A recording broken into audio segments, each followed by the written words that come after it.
Our chairman is Shri Anil Hatekar sir, General Manager, National Dairy Development Board, Anand. He has experience in team leadership with a demonstrated history of working in the dairy industry, skilled in food and beverages, food processing, business planning, and fast-moving consumer goods. Strong information technology professional he has, and he has done his MSc in Agriculture Extension from Punjab Rao Deshmukh Krishi Vidyapith, Akola. Our co-chairman is Dr. P.T. Dhole, sir. He is retired Deputy Director of Research from this university only, Mahatma Phule Krishi Vidyapith, Rahuri. And our rapporteur is Miss Richi Agrawal. You might be seeing her from yesterday. She is a very active member and she is a member of Zonal Executive Committee and she is working in procurement and marketing of all the milk and products related things. So we welcome you all. We are, as per their instructions, we are going to start this session soon. Our first speaker is Shri Neeraj Garg sir, and let me introduce him. Neeraj sir is a graduate in dairy technology from NDRI Karnal with post graduation in management from Irman Anand. He has over 2 decades of experience and managed large projects to set up dairy and cattle feed plant while working for Banas Dairy. He has worked as IT head for Amul Driving, cattle feed plant while work and large scale IT integration of entire cow to consumer supply chain on a single unified platform. He was instrumental in development of IT infrastructure for benefit of cooperatives and dairy farmers as ICT head NDDB. He has also helped in developing country's national level dairy cattle database and a large scale project support system for National Dairy Development Board. He also worked in and helped the different businesses to improve business strategy and process quality. He helps people in and teams delivers exceptional results and deliver incredible performance. So I request him, please come to the dais.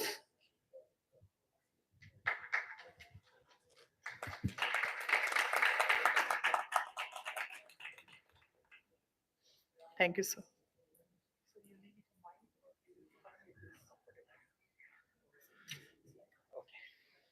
Thank you. Thank you, sir. Now it's really difficult to initiate a session immediately after lunch break. Let me try. Okay.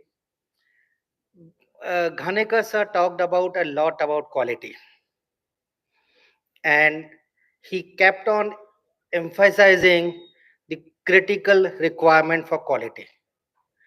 It's not that we all don't understand. We all understand quality.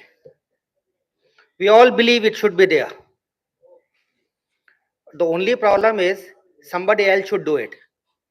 As long as somebody else is taking care of it, we have no issues.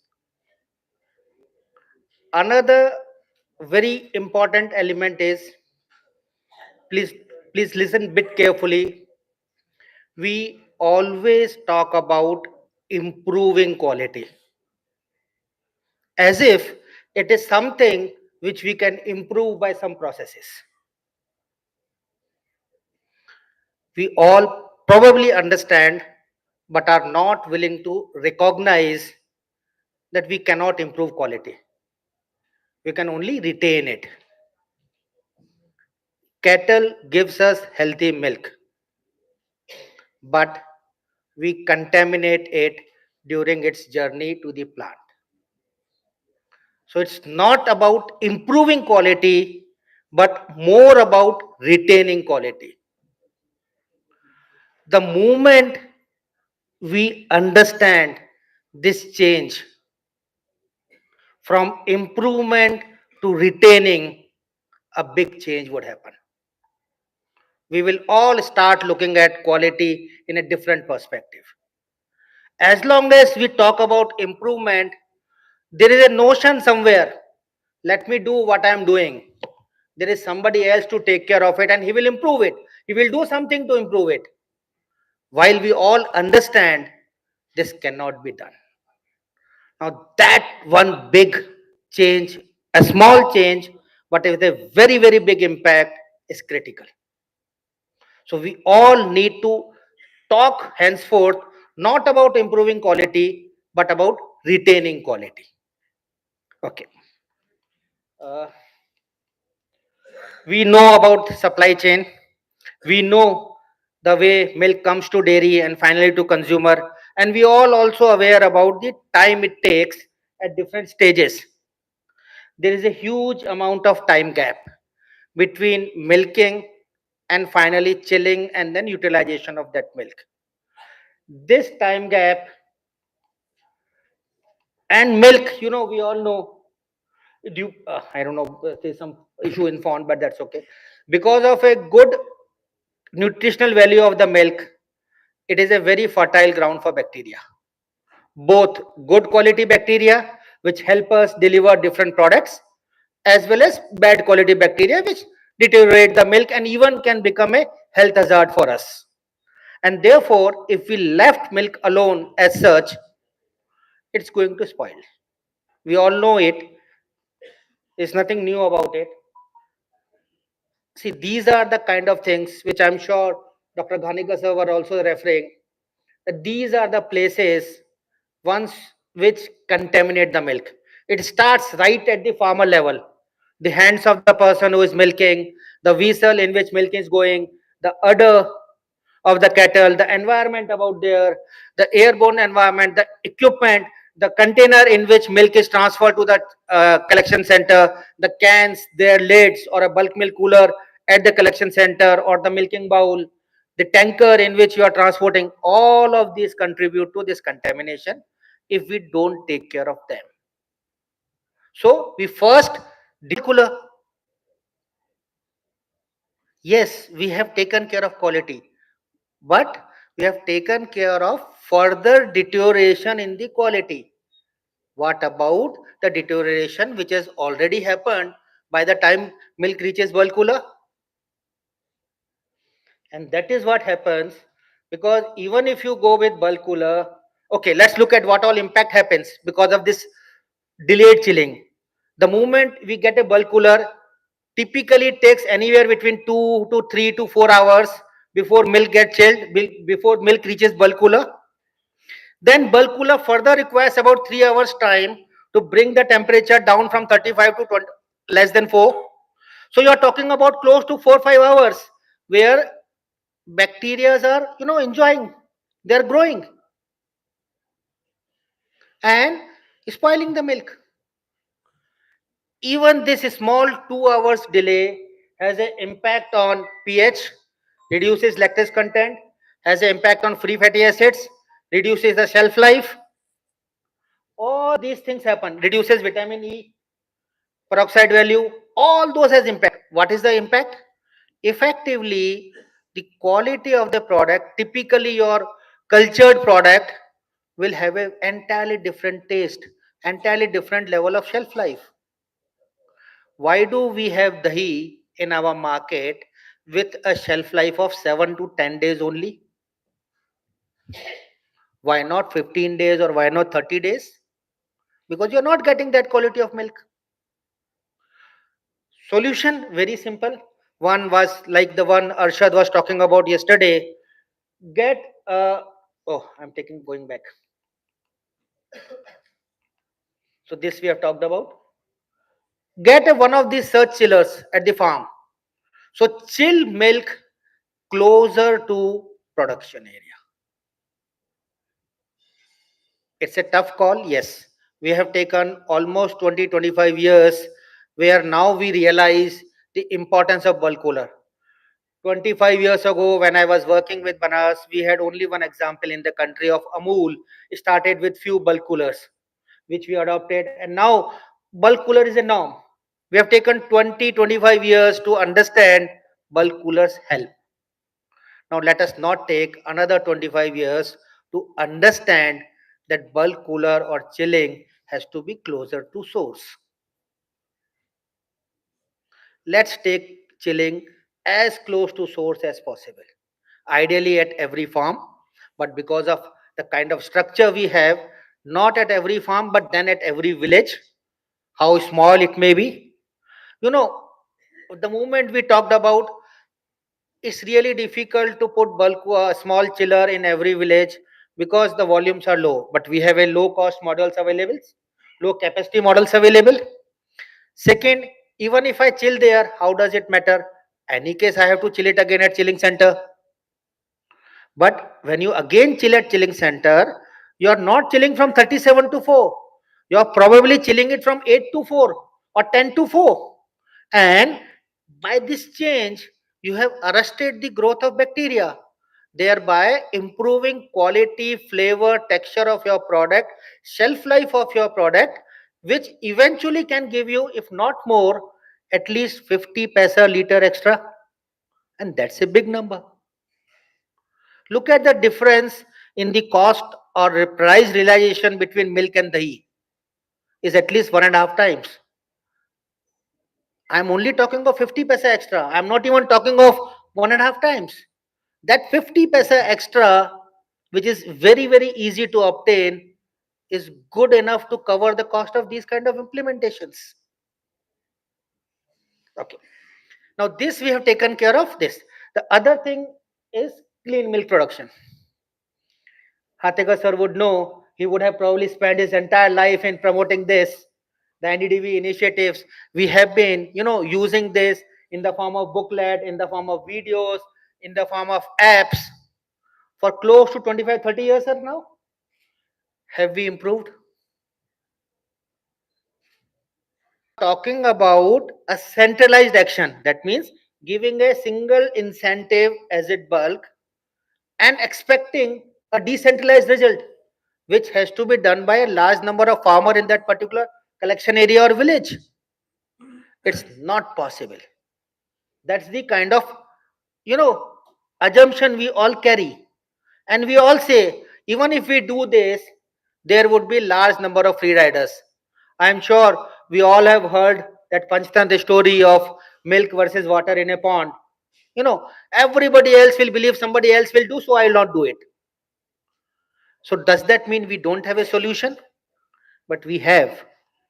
Studies have shown us, again, these are a real life study, a documented study done by a university in one of our milk sheds, where they say centralized incentive helps, which means if you give incentive of clean milk production to the either the secretary of the societies or only to the collection agent, it works. And what is the kind of incentive we are talking about?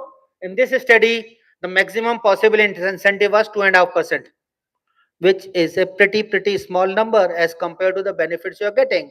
And because of the gradation, they were finally able to get about 1% extra price. Now 1% extra price is an extremely small number with vis-a-vis the kind of benefit you are getting. In this particular study, when they start the study, only 16% milk was with less than 5 lakh CFU per ml load. After this study, this number jumped to 18%, 81%, five-fold increase, which means now I have a really big amount of milk available for much better quality dairy products. And at what cost? 1% of my extra incentive. A very small number. So we need to again come out of our notion that we cannot do a decentralized improvement with a centralized input. We can and we should. Okay. So that's all from my side. So summarizing, let's talk about retaining quality of milk, not improving quality of milk.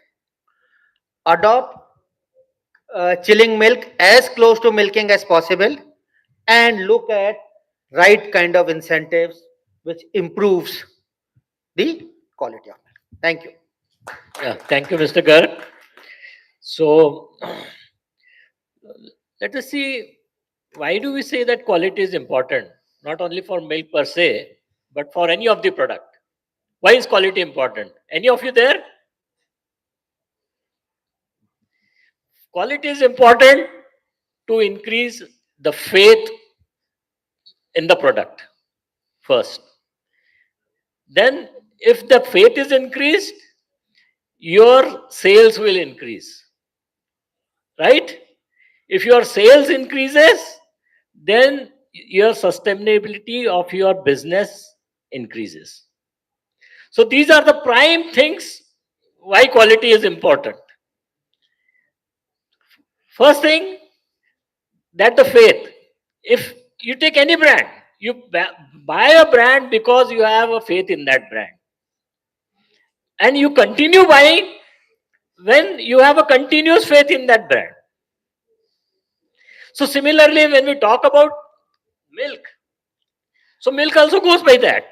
So if you want to build up your brand, build up on your quality first. So if you build up on your quality, then you know what a good quality milk has to be. It has to be free from all debris and sediments at the first level. At the first level. Where the farmer is milking, it has to be free from the debris and sediment, like Ghanekar Sahab had told. Then it has to be free from off flavors. Now, if you see, if my cow is grazing and it is grazing on Congress grass or some other products which have an off flavor, so that flavor comes to the milk also. So it has to be free from off flavors. Then it has to be free from abnormal color. If your animal is having mastitis, if blood is coming, that color is again going to come to your milk. And similarly, other things which impart colors would also come for the abnormal color and abnormal odor also. If your fodder is of such a type that the milk is giving an abnormal odor, your fodder may be good, but it might give an abnormal odor to the milk. So we have to take care that it should not have abnormal odor also. Then, like what he said, it should be low in bacterial count. So when will it be low? Because when the milker milks the milk, it has lowest microbial count. So then comes that how do we retain this microbial count, low microbial count? So it should be low in microbial count. Then it has to be free from any chemicals, like what we were talking about, that antibiotics and detergents and other things. So antibiotics and all come when when your animal is being given treatments, and antibiotics are given to the animal, so it comes as residues in the milk also. Similarly, when you are giving hormones for letting down of milk, those hormones also come into the milk. So one has to take care that it should be free from all these detergents as well as antibiotics and other flavors, and it should be of a normal composition and acidity. So if I milk it and bring after some time, the acidity increases in the milk. So it has to be a normal composition and with a proper acidity. So these are the various parameters on which we say the quality of milk is dependent on. And like what he has suggested, Mr. Garg has suggested, that instead of saying improving the quality, how we talk about retaining the quality on first hand. Then retaining the quality afterwards, it comes that retaining the quality at what level. So like what he is saying, that if you can retain it at the producer level itself, that is the best thing that can happen to the industry.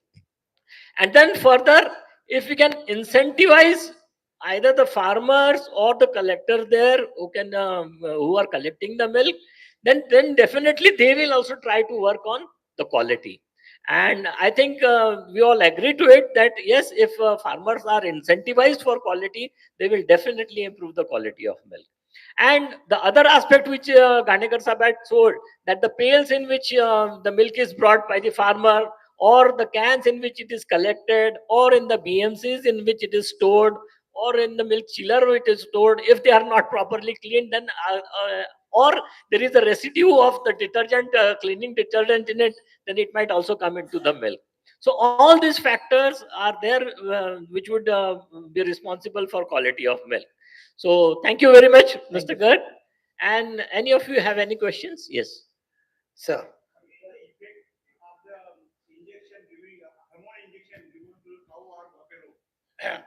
Before milking. Now, I'm not the right person to answer that question. Probably Ghanekar sir is a more right person. No, well, I can answer that. I can answer that. See, the hormones are given only to those animals which have a genuine problem of letting down of milk. But what has happened over the years is we have a tradition from UP and Bihar that they are habitual. Every animal before milking, they will just put the injection and put the small vial of estrogen, which is not good at It's all not good. because it straight away comes into your milk and it's very harmful. So you will have hormonal imbalance in women as well as men if that milk is consumed. So there are many other factors which are there. There are stringent laws that those vials cannot be sold in a local market, but at many places you will find it and sold in a local market at 2 rupees or 5 rupees a vial. So now it is prohibited, but still it is happening. So like we have said, there has to be stringent laws for food safety. Similarly, there has to be stringent laws in this regard also. There are laws stringent, but then applicability of it has to come into. Plus the awareness in the farmer itself, that, and like what he said, if we incentivize the farmer for quality of milk, then he will take care that no, if my animal is not needing that injection, it should not be given that injection because I am getting a premium price for my milk.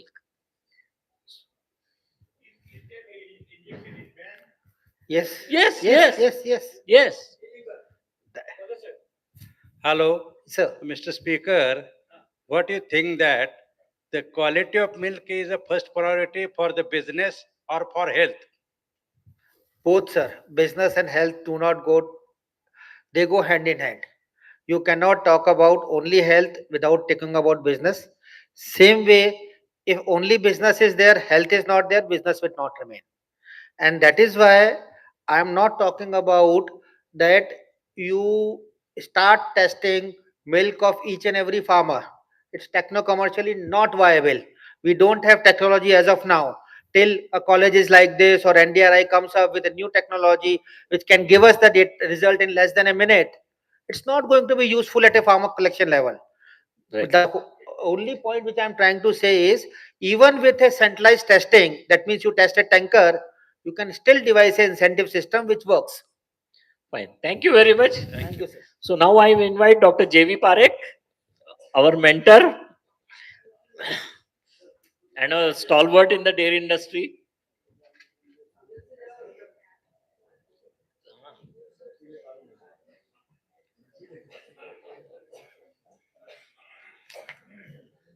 So, very good afternoon to all of you. Well, I think Ganekar Saab has well covered. You also covered, and our Mr. Garg has also well covered about the quality of the milk. So there was some gap of the speakers. Then myself and Madhav thought I should be put as one of the speakers. But I think we are all talking about the quality of the milk. So I will loudly go very fast on the quality of the milk.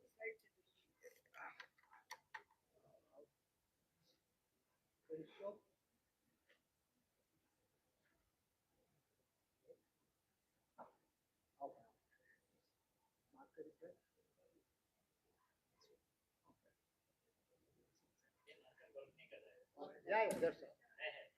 Yeah, so we talk quality in terms of three aspects. One is the nutritional quality, which is a fat, SNF, protein, lactose, minerals, vitamins. Second is a food safety quality aspect, what we are talking about contamination at every level, so what we discuss in the microbial contact quality, this and that. Third is about the sensory quality, with the smell, flavors, which is also very much important. So these are generally we talk about the three things. One is the nutritional aspect, one is the food safety, and the third is the sensory evolution. Now you can see I have got some data from the other countries, and you find that where we stand in the quality of the milk. If you see the raw milk quality from the year, yeah, this is a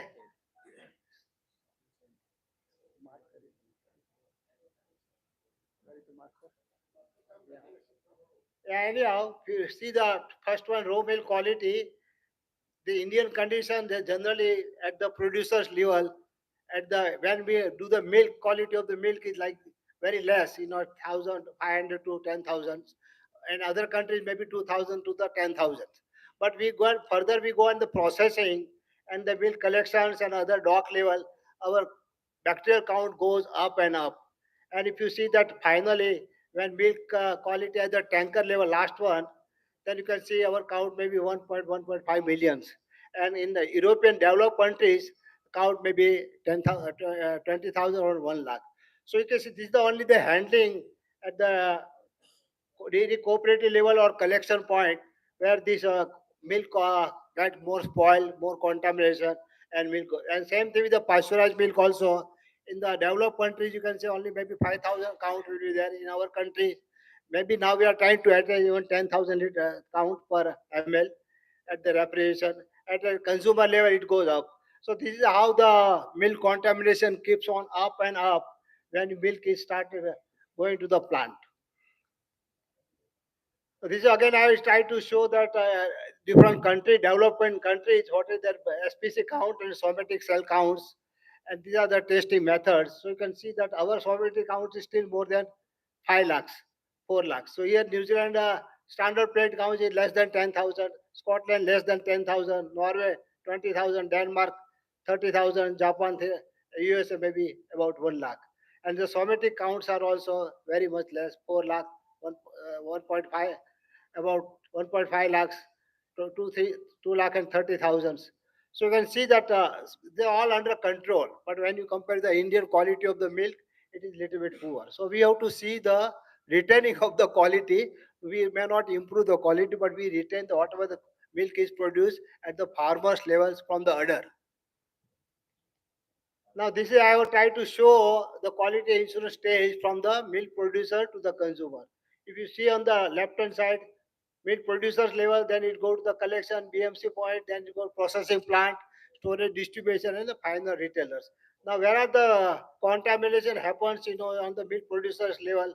If you see at the sorry, if you see at the bottom, that is from this water tanker equipments, and if you see that collection point also personal hygienic handling of milk, water supplies, soil, air spec. These are some of the things which can contaminate it at the collection point or a BMC level. And in the milk processing plant also see the water, air, packing material, personal hygiene ingredients. These are some of the contamination takes place. And in the storage and the distribution refrigeration system, personal pest controls. So, and the final retail, where you don't mention the temperature properly, crates are not properly cleaned. So this is all a proper cycle where from milk producer to the retailer, how the contamination of the milk happens, both with the raw milk as well as the pasteurized milk. Now, clean milk production and handling.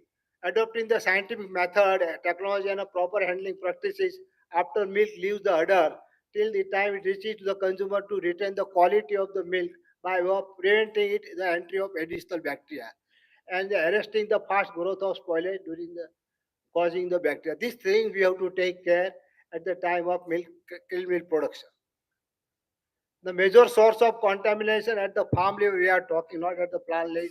One is the udder infection, dirty udders, then treats, maybe milking buckets where we are doing the milking, hand milking, environment around surroundings which we are not properly cleaning, and the hand and the cleanliness of the milker. So that hygienic practices SOPs to be followed. You can see that this something at the milk production level can take place, and that can be properly trained what we are discussing, how to have a proper milking of the animals with the hand.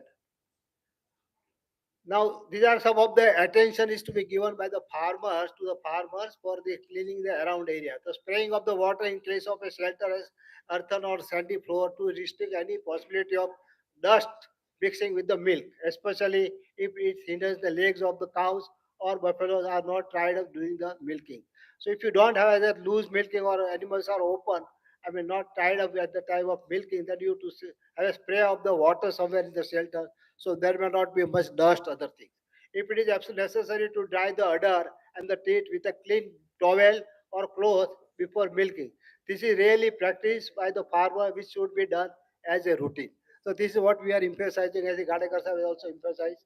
Okay, these are has to be taken care at the farm level to improve the production of the quality milk. Then what are the factors affecting the raw milk quality? One is the barn environment, what we are talking about, small, I mean, vessel at the barn at the time of this around the milker's place, then cleanliness level in the farm, then hygienic of the milker and the milking practice followed, milking routes routine that can cover the preparation of the udder for milking and post milking sanitation. When you are doing the milking, the udder should be dried, clothes should be clean. Milking, milk handling and the container at every stage from the milking to the handling at the collection center during the transportation reception at the dairy, that has to be taken care. Temperature of the milk is also very much important. Even after BMC, the milk should be below 5 degrees centigrade. Those using the mechanized milking or milking machine, the quality of milk is improved. However, cleanliness of the equipment thoroughly, every stage is required with water, other things. So those are really bucket milking or every type of the milking machine. That cleaning of hygienic is required for the milking machine also. Now, this is all the generally hygienic practices has to be followed for the quality of the milk. Good personal hygiene, uniforms, trimmed nails, crop, covered hair, put some caps on the no infection disease should be there, covered cuts, bruises, no chewing, no pan, masala. These are all to be taken care by the milk producer or those who are doing the milking of the animals.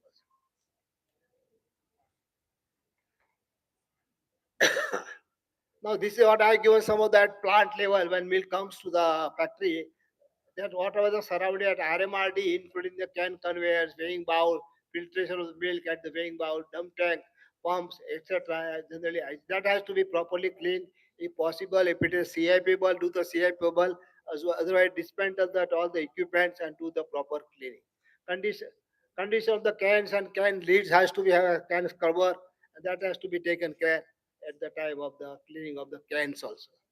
Then can washer. Now we are not much using, but still some are using that efficiency of cleaning solution and adaptation of clean. Lead also has to be properly cleaned. So whatever the systems are required for cleaning of the can washer, we have got continuous type or batch type also. That has to be properly have a detergent strength and the time duration.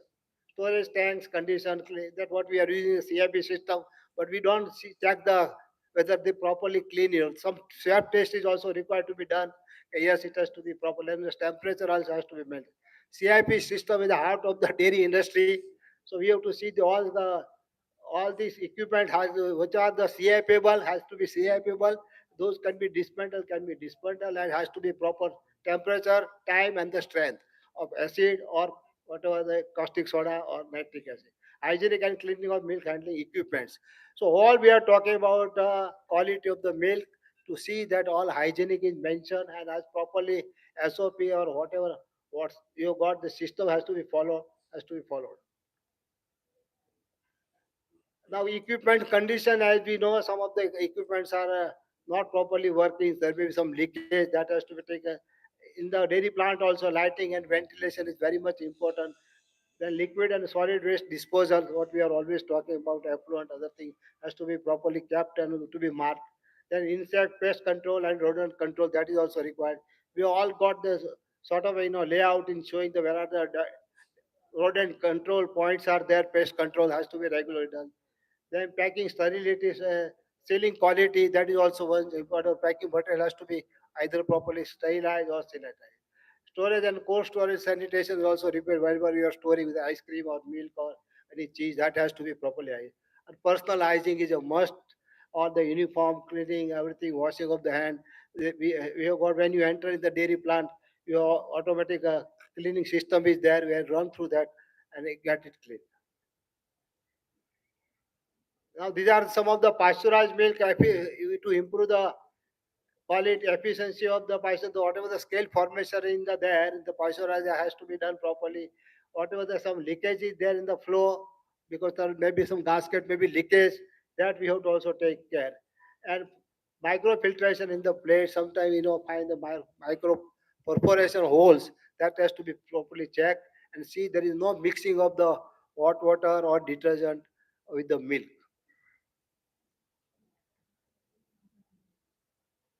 So there is a need to bring the quality of our milk to the world standard. To begin with, we may aim to extending the shelf life of a pasteurized milk from existing 2 days to a week by the assuring the following. So As we discussed earlier also that pasteurized milk life has not increased. Even after 30, 40 years, before also we had a 2 days life pasteurized milk. Today also we have got 2, 3 days life. So there are so many beans we are trying it, but still we are not much improvement in the quality. So that is sometimes problem about export of the milk and for our quality also. So this is very much important to see that how we can extend the life. When we go to Europe and America, quality of pasteurized milk may be about 1 month, extended shelf life may be about 1.5 months. So this type of quality still we don't have. So we have to improve the quality, but this is mainly from the production side is very much important. What we discussed in the morning. So training and assisting the dairy farmers in the krill milk production. There should be some SOP has to be properly strictly followed. Gadekar Sahib was telling that yes, these are all things are there, but we don't implement properly. So there are some strictly it has to be have a SOP, it has to be proper writing, and it has to be done with the ISO system or HACCP, whatever things you want to apply, but it has to be properly recorded. Bulk milk stations have a hot water. Sometimes we don't have much, as we mentioned earlier, the solar system is not working. You don't have proper cleaning solution or the hot water. So these are very much important because they are the source of contamination. Earlier we were thinking that milk cans are 50% source of contamination. But if you don't have properly cleaning of the BMC, and we request that it should be temperature should not be more than 5 degree before it dispatched. The milk has to be bring down as much as possible and all the piping, whatever has to be properly CIP. So all facilities should be there, whether it is solar running or maybe DG set. But bulk cooler should be very neat and clean. Now we have also problem of the biofilm, which has also covered sometimes this in the our bulk coolers, and which is giving the big barriers and a contamination. So this also we have to see that the biofilms are always remain away, and it has to be done properly. Now, as I mentioned to you, this safety management HACCP has to be followed. Most of the plants take this HACCP, ISO HACCP, but they don't implement proper, SOPs are not followed. So once we don't follow, then we have problems. So once we follow, there are so many principles and identification of hazard, where are the critical points are there, where you can establish from the milk producer till the dispatch. Establishment of all systems are there, taking the appropriate actions and monitoring results show that the critical points are not under control, whether it's a pasteurizer, whether it's a temperature, whether it's a gasket, or at the reception dock. Maintaining the record. These are the very much importance to maintain all the records and then see. If you manipulate the record, if you don't put the record, recording the systems, what has happened, then all problems starts. Then there is nothing to improve. Then once you don't have, you are become very blind. Now, these are some of the benefits which are very basic things I mentioned. Most effective method of making safety resources are targeted to critical area, hence more cost effective. So we don't waste. We know exactly where what is required. Systemic comprehension, specific with the ability to expose the blind spots somewhere or in the bank. That we have to see in the piping. If required, we can open the pipe at the unions, at the bands, and has to be properly care. So then properly auditing has to be done by the regulatory authorities. It has to be audited regularly, whether it's a by week, monthly, or yearly, something like that. Then preventing early warning and hence rectification of even problems. So these are some of the problems, critical points we have to identify, we should record, and we try to rectify. Then these benefits of the HACCP will be useful to us. Now these are all market chain. Mainly we find the problem of this all the transport in a cold chain breakdown. So that's a temperature maybe at the time of dock maybe 7 8 degree, but when it reaches to the consumer maybe 12 to 13 degree. So this time is very critical. So we have to see that properly milk is transported, post and doesn't get break anywhere, and the consumer receive the quality product at the right temperature. Conclusion very simple. Ensure the receipt of good quality milk with respect to the bacteriological account, whatever we MBR we do or SPC count, somatic counts, that we have to some mark will be there, some can be below 1 2 hours will not take the MBR will not receive the milk. If you encourage, if you take the milk even half a hour MBR, then there will be a problem.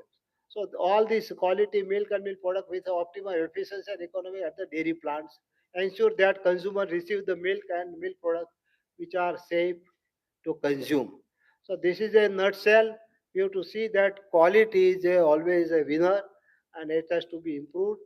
once we give quality product without any adulteration, consumer will love the product quality and buy the milk. I think. Thank you very much and wishing you very happy New Year. Thank you. Thank you, Parik sir. Well, Parik sir has given us a good overview of comparison with the international level at the international level. Then we talked about how quality can be improved at farm level, DCS level, BMC or the chilling center level, the plant level, and the distribution at the distribution level. And we started with training of farmers and use of ISO and HACCP are the measures which he recommended, and I think those are the very good suggestions which he has maintained. And the dairy industry is in need of ISO and HACCP implementation of ISO as well as educating the farmers. So, any questions? Yeah. Parik sir, you are into equipments and manufacturing and installations, and you have spoken a lot about HACCP. And I am curious to know what are the challenges that you may find while you are implementing a setup at a client location. In implementing HACCP, is there any such story that you can share that there was a problem and how you resolved it to make it more effective to have good quality milk? Only we are talking about the sanitary design of the equipments. That means there should not be any blind or band where you can no product or detergent cannot reach. So these are all weak sanitary fittings and sanitary bands, pipings, and the proper cleaning of the system. That is a must required. For that, you have to see the agitator where it is touching at the bottom, whether that bottom is cleanable. So whatever the thing, some gearbox is there, sometimes the grease comes out from the gearbox, it falls into the milk. So some of the things we have to prevent to see that no other machinery or well machinery becomes, as I mentioned about the pasteurizer also, the gas leakage of the milk through the gasket with the other chill milk, chill water or what is very common. So there are tests are available where you can check whether gasket or these plates are cracks or not. So there's some of the things we have to see, and if possibly we have to try to avoid as much as possible manure operation. So most of the plants like pasteurizer we have got now automation is there in the pasteurizer. Well, we got a time temperature recording system is there. We record this was the temperature, this was the time. So if any complaint comes from same thing, the packing machine also, we say that the ultraviolet lamp is there at the back of the machines and there is no leakage. So that sort of things are properly CIPable. If it is CIPable, do the CIPable, proper strength of the chemicals, time, temperature, and the duration. These are three things are important. ASAP, ISO, everywhere we have spell out this all the procedures, and there are recording systems are there. Big companies wherever I go, we find that they are properly following, but small plants are not following. So there is no much of properly what we call calibration of the temperature or pressure, that we have to see that properly everything is done. And the pasteurize in the IBT system, chill water system also, the temperature should not be more than 1 degree centigrade. Same thing, the steam pressure also, we have to see that it is properly energy is utilized. Dryness should be maximum.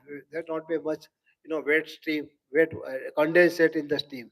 So some of the factors we have to take care to see that the product remains very, and whatever the atmospheric systems are there within the building or within the factory, that we have to maintain hygienic and completely insect or sact or any mosquitoes or flies free. So if you maintain the proper hygienic entry everything, I think the product will be good. And packaging machine also same thing. Films also has to be separately kept. For that also, if required, it has to be also sanitized.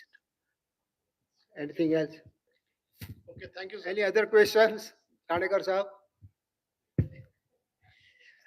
So So, I'm very optimistic that within a couple, 2, 3 years, I think we'll give the life of the pasteurized milk maybe 10 to 12 days, and all the dairy will life right. The milk will expire on this date. Now we don't write. Amul is also not writing any expiry date of the pasteurized milk. So consumers are not aware how manufacturing date is there, but how long it will long last. So everybody wants to boil the milk. More the time you keep it, more the boil the milk. Again, put in the freezer. So we want to avoid the concept and the see that it remains very tasty, sweet milk without any preservative or pesticide or possible without any antibiotics, which is a good for the health. We give more importance to the health is important and the adulteration free. Otherwise, consumer will the young blood will go away if you are not sure. So that's why we are talking about brand. Amul is there, Nestle is there. We are sure that is a completely adulteration free, good quality milk. Thank you very much for Thank your you very much, attention. sir. Thank you. A big clap. Sir, यहाँ से जाइए sir, please. So after that wonderful session of Dr. J.V. Parekh, yeah, definitely, sir. So now I invite Dr. Vijay Jailkhane, who has been in the procurement wing of Schreiber Dynamics and a very long experience. So Jailkhane, sir, over to you, sir.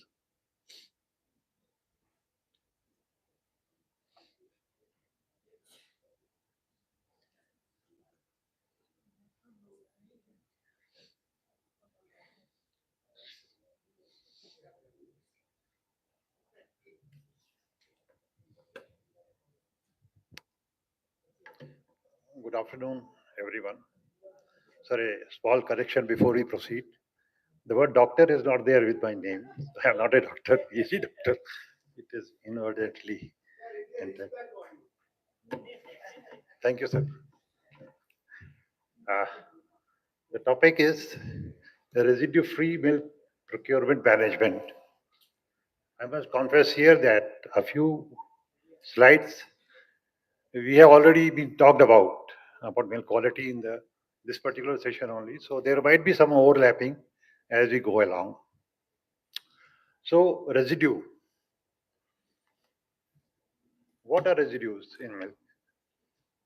It can be explained that they are unintentional foreign substances that are present in the milk. In the milk, you can have different things added to it intentionally, like some people are adding salt, sugar, they are the very common things, starch even, but certain people are not hesitant to add harmful substances to the milk, like they can go on adding about bad things, even up to the extent of melamine into the milk. So all these are called adulterants, and they are legally not allowed and punishable offense. But there are certain things which go into the milk, not intentionally by the farmer himself, but as a result of the wrong practices, it, the contaminants would enter into the milk, and those are the residues. The residues of concern to us are the antibiotic residues, the pesticide residues, and toxins, particularly uh, aflatoxin M1. Now, what are antibiotic residues? We define them as they are the molecules that get into the milk by way of being treated with antibiotics. And the level of antibiotics which is fed to the animal results in a milk which contain the antibiotic residue level beyond the permissible levels as permitted by the international authorities, which is called the maximum residue level. Maximum residue level is defined as the one that which is present in the milk, and the antibiotic level should not exceed that level in the milk. And this has been decided for each and every antibiotic by the organization is called JECFA, it's probably in Europe, and they have defined what maximum levels of antibiotics can go into the milk beyond which they are considered to be unsafe. Other things, marketing milk with drug residues above the MRL values is illegal and causes the milk to be adulterated.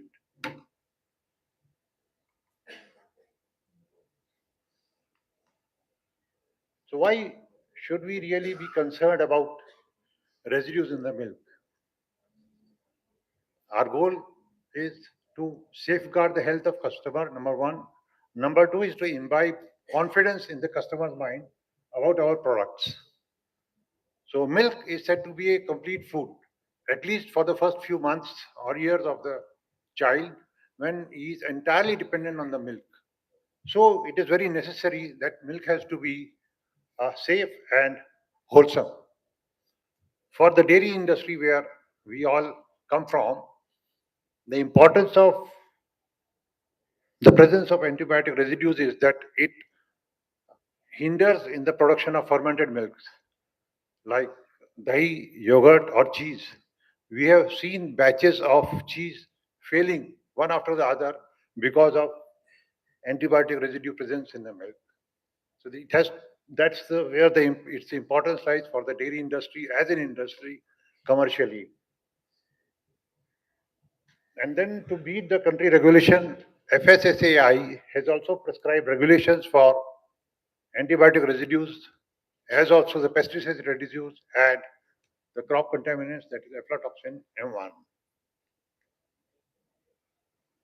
This is the Food Standard Safety and Standards Act 2006, which came into existence in 2006.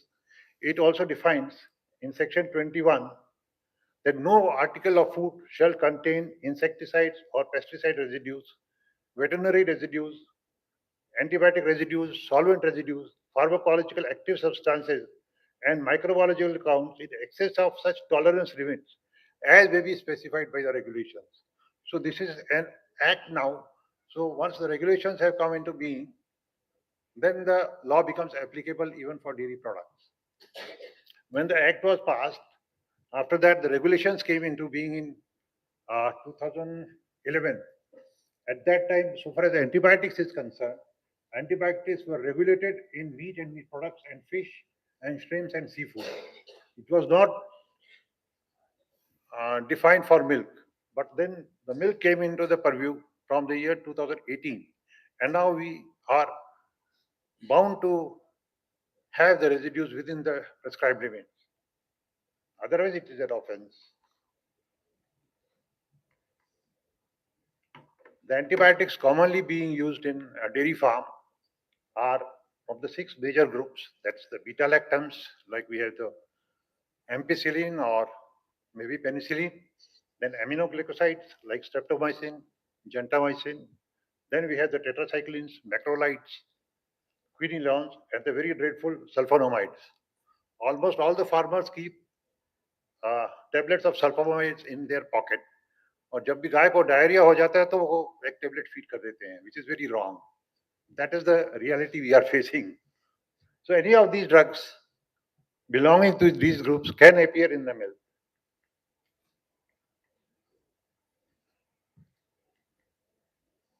So why do the residues occur? Main reason is lack of understanding antibiotic use. Antibiotic must be administered by qualified people. That is the underlying sentence. Whether it is a veterinary doctor or qualified para-veterinary people who are authorized to use antibiotics. But here what we find that even the farmers themselves inject or not inject, feed the animal with antibiotics, which is wrong. Because they really, what they see, as I give you an example, if the cow is with diarrhea, they give a tablet of sulfadiazine or sulfametazole, and the diarrhea is okay. The cow is cured completely. The farmer is satisfied. But then, in the process, how he has damaged the milk, he does not understand. That is a lack of understanding or lack of awareness in the antibiotic use. That is very important. This is the reason why residues can appear into the milk. Thereafter, cows which are reared in the unhygienic conditions, that also gives rise to antibiotic residue positive milk. And mastitis, that is a very common sickness in the cows, whereby the milk production is severely disturbed, it goes down, but then it also leads to huge losses to the farmer in the sense that if the infection is too severe, the teeth can be lost or even the udder gets spoiled and there is no milk from the animal. That's the problem with antibiotics. Next comes the pesticides. Pesticides farmers are using in their crops to prevent pesticide infection into their crops. But that again is very important that how pesticides have to be used.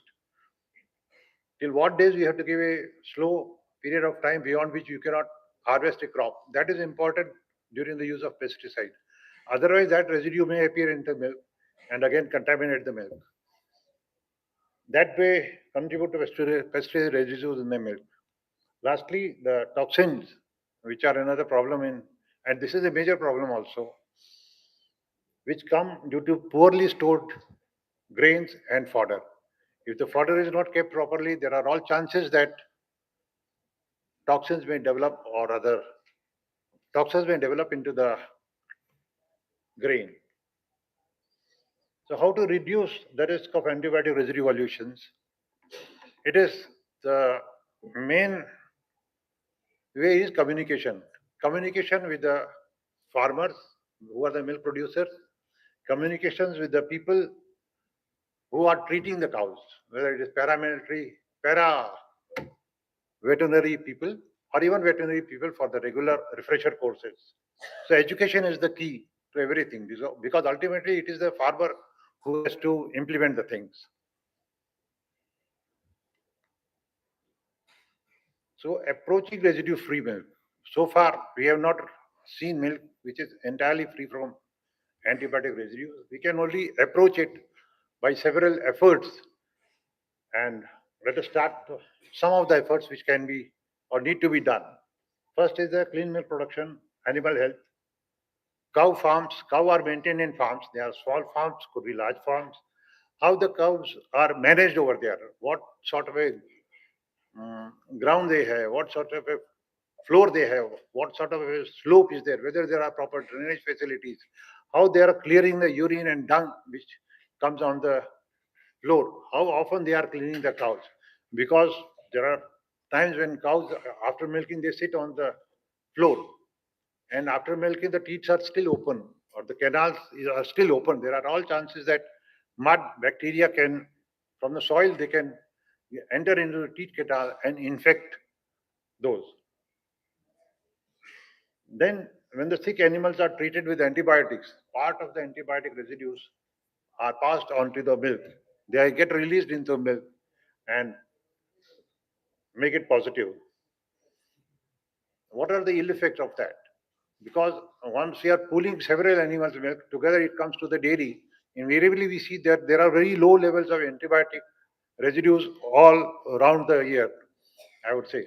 So every customer gets very low level of antibiotic levels through their milk, and over a period of time, they try to develop antibiotic resistance. They become resistant to antibiotic. We have seen several cases where people go on getting treatment and doctor one after the other keeps on changing the antibiotics and the person is not cured.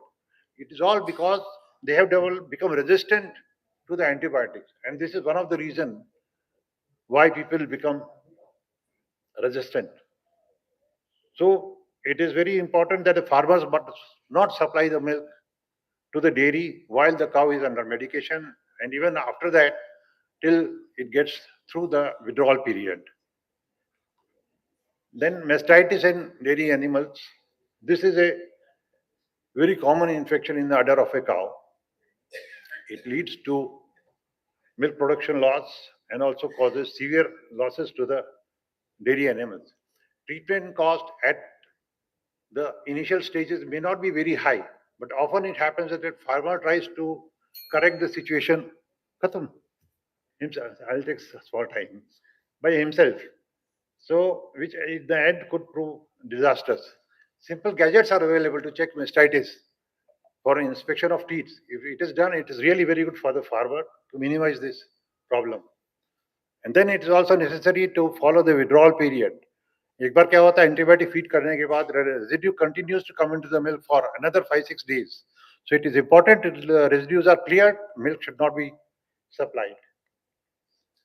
Then, as I told you, there are certain times when the animal is not cured by one antibiotic or the second one. In that case, they can take help of disease diagnostic laboratories or disease diagnostic centers, whereby the samples of blood or even the milk can be sent to those places and they can identify by a culture test what is the cause of infection, and that right treatment can be given to the animal. Then exploring alternative methods. Yesterday also and today even very beautiful lectures were given on ethno-veterinary medicine and homeopathic treatment. So this all covers that. Then quality control. At the collection center, simple is that you don't accept antibiotic positive milk. Antibiotic positive milk reception should be discouraged. How this can be done? Only by the word of mouth. Because in the villages, people know each other. And they also know कि किसका जानवर बीमार है. So by the word of mouth, they understand who has poured in sick cow's milk. So that should be discouraged. Otherwise, rapid testing kits are available for the testing of presence of antibiotics and pesticides at village level, which can be used.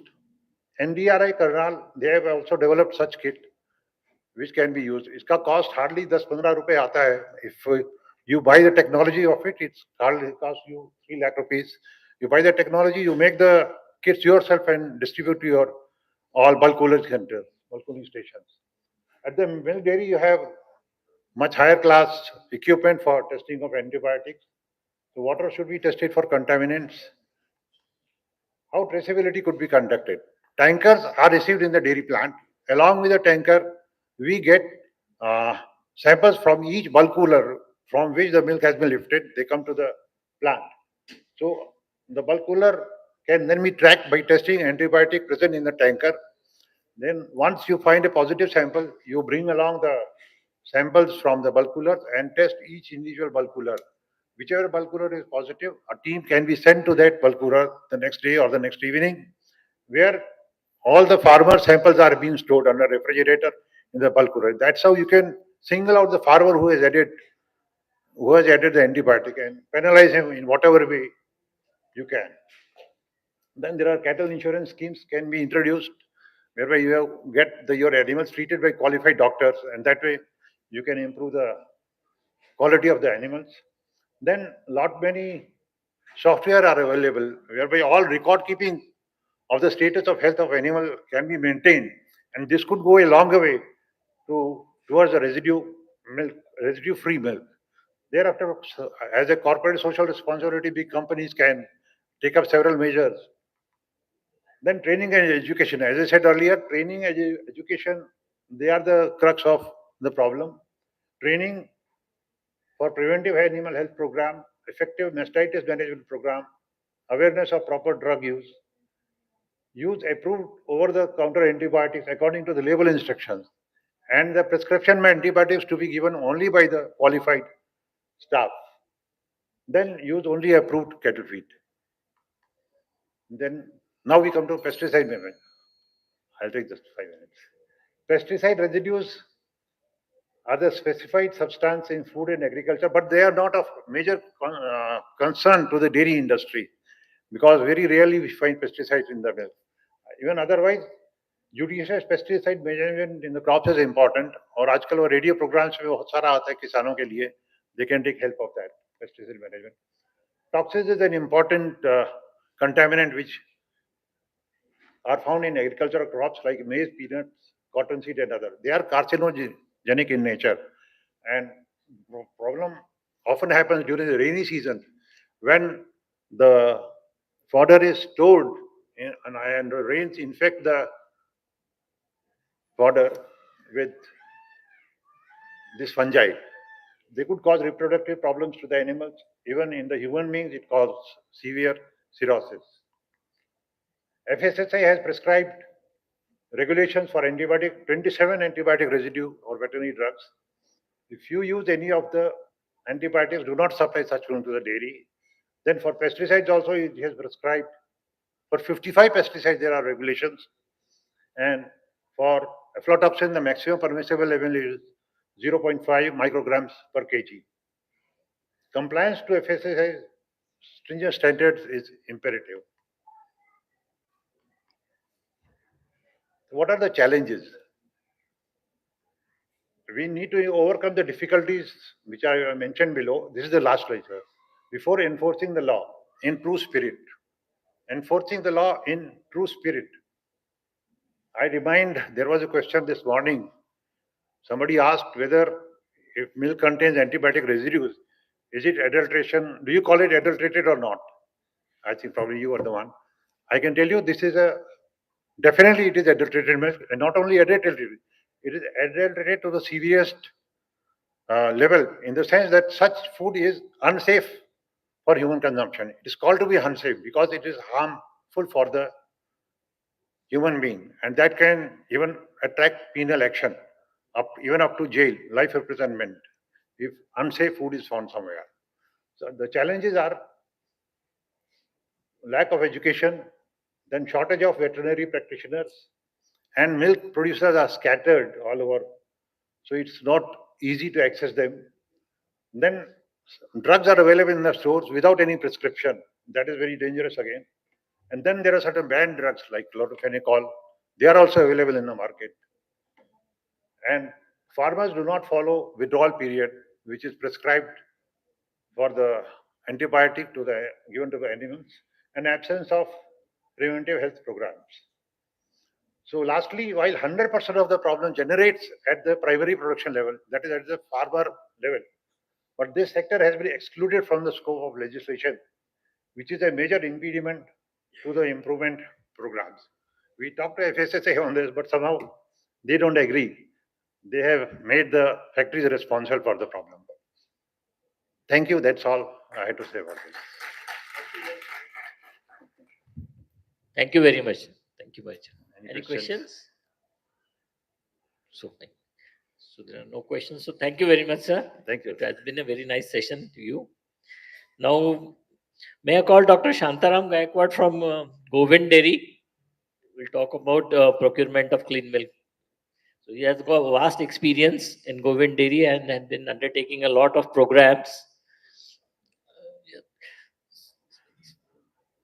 So I would request Dr. Shantaramji to make your presentation in a very short presentation.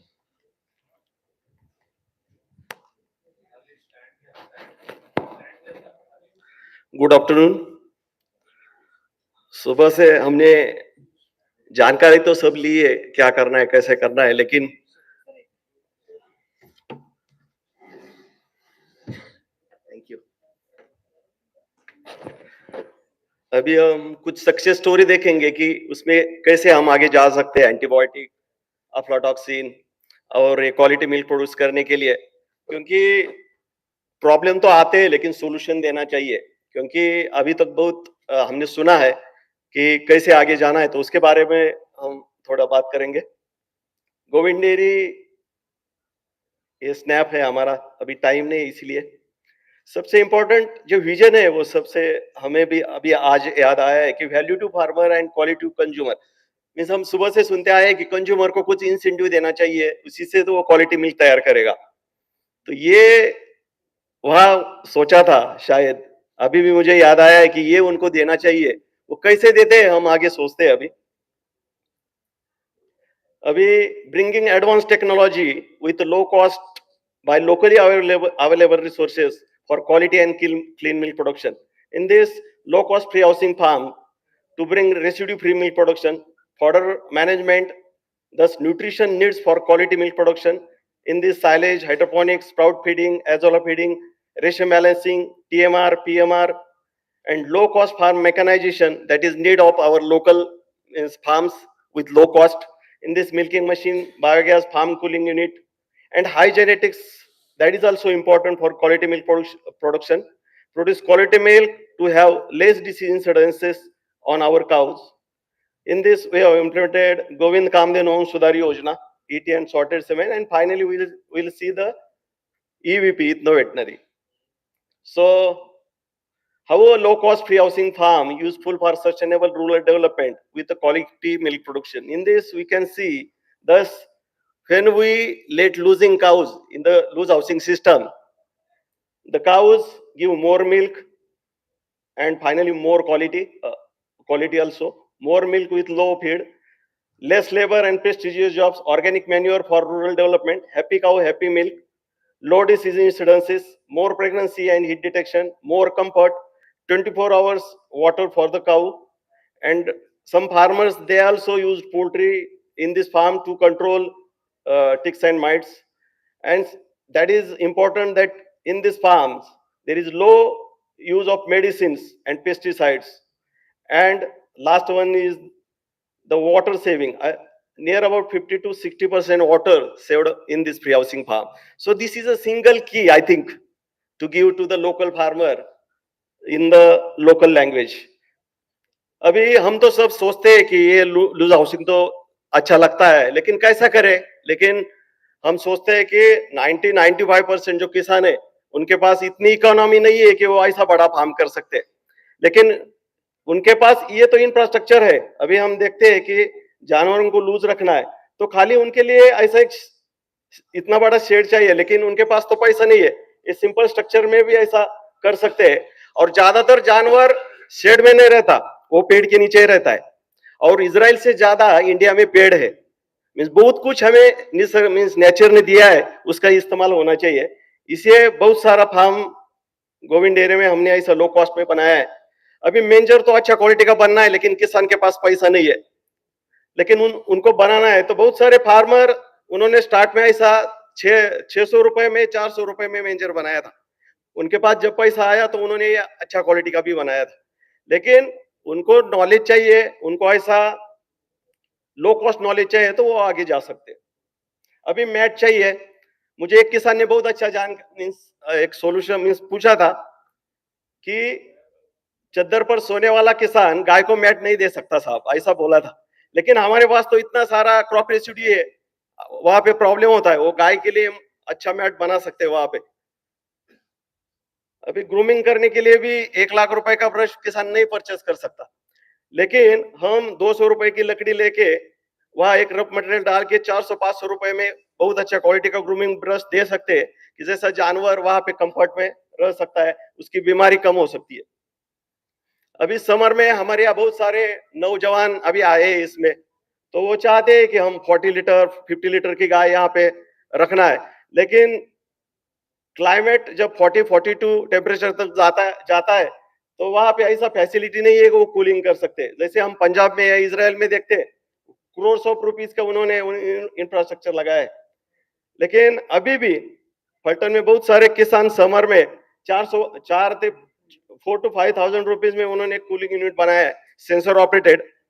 और जब temperature 36 के आगे जाता है तो system चालू हो जाता है। ऐसा ही है कि लो कॉस्ट में भी किसान कर सकते हैं। ये मिल्किंग मशीन है। अभी डंग लोडर बहुत सारे मीन्स इसमें मैकेनाइजेशन आना चाहिए, क्योंकि फ्री हाउसिंग है, वहां पे लोगों को काम कम है, वहां पे गोबर नहीं निकालना। मीन्स कई किसान 3 महीने में 4 महीने में 5 महीने में गोबर निकालते, लेकिन 4-5 महीने में उनको वो कैसा निकाले, बहुत आलसी हो गए। अभी उनको मैकेनाइजेशन चाहिए। तो ये लो कॉस्ट में भी ये 25,000 में मिलता है डंग लोडर। बहुत सारे किसान अभी इसका इस्तेमाल कर रहे हैं। अभी पानी पीने के लिए 24 आवर पानी चाहिए, लेकिन जब हम पानी की बात सोचते हैं तो इतना बड़ा खर्चा भी वो नहीं कर सकते। लेकिन खाली 400-500 रुपए में भी वो सिंपल स्ट्रक्चर में गाय को 24 आवर पानी दे सकते। अभी भी हमारे सामने पानी है, लेकिन अभी हम कभी नहीं सोचते कि गाय के लिए भी 24 आवर पानी चाहिए, क्योंकि हमें भी पता है वेटनरियन होने के नाते कि गाय को जब हम प्रॉपर टाइम पे पानी देते हैं तो वो कम बीमार गिरती है। और किसान भी नहीं चाहता कि मेरी गाय बीमार हो जाए, उसको भी बीमारी नहीं चाहिए, लेकिन कैसी करनी चाहिए ये उसको लो कॉस्ट में चाहिए, वो खुद कर सकता है। अभी देखिए कितना अच्छा क्वालिटी का मैन्यूअर बना है। अभी बहुत सारे स्पीकर ने बोला था कि हमारे जैसे हम सोचते हैं कि यहाँ कम बीमारी चाहिए, और ये बहुत अच्छा क्वालिटी का मैन्यूअर एक खेती में जाता है, वहां केमिकल इस्तेमाल कम होता है, और जो पेस्टिसाइड आती है दूध में वो भी फ्री हाउसिंग के साथ कम हो जाती है।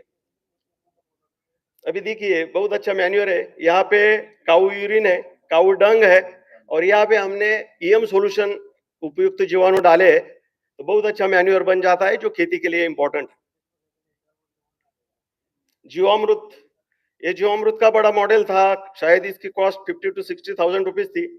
बहुत सारे किसानों ने घर पे एक जीवामृत का मॉडल बनाया है खाली 5-6 हजार में, लोकल लेवल का।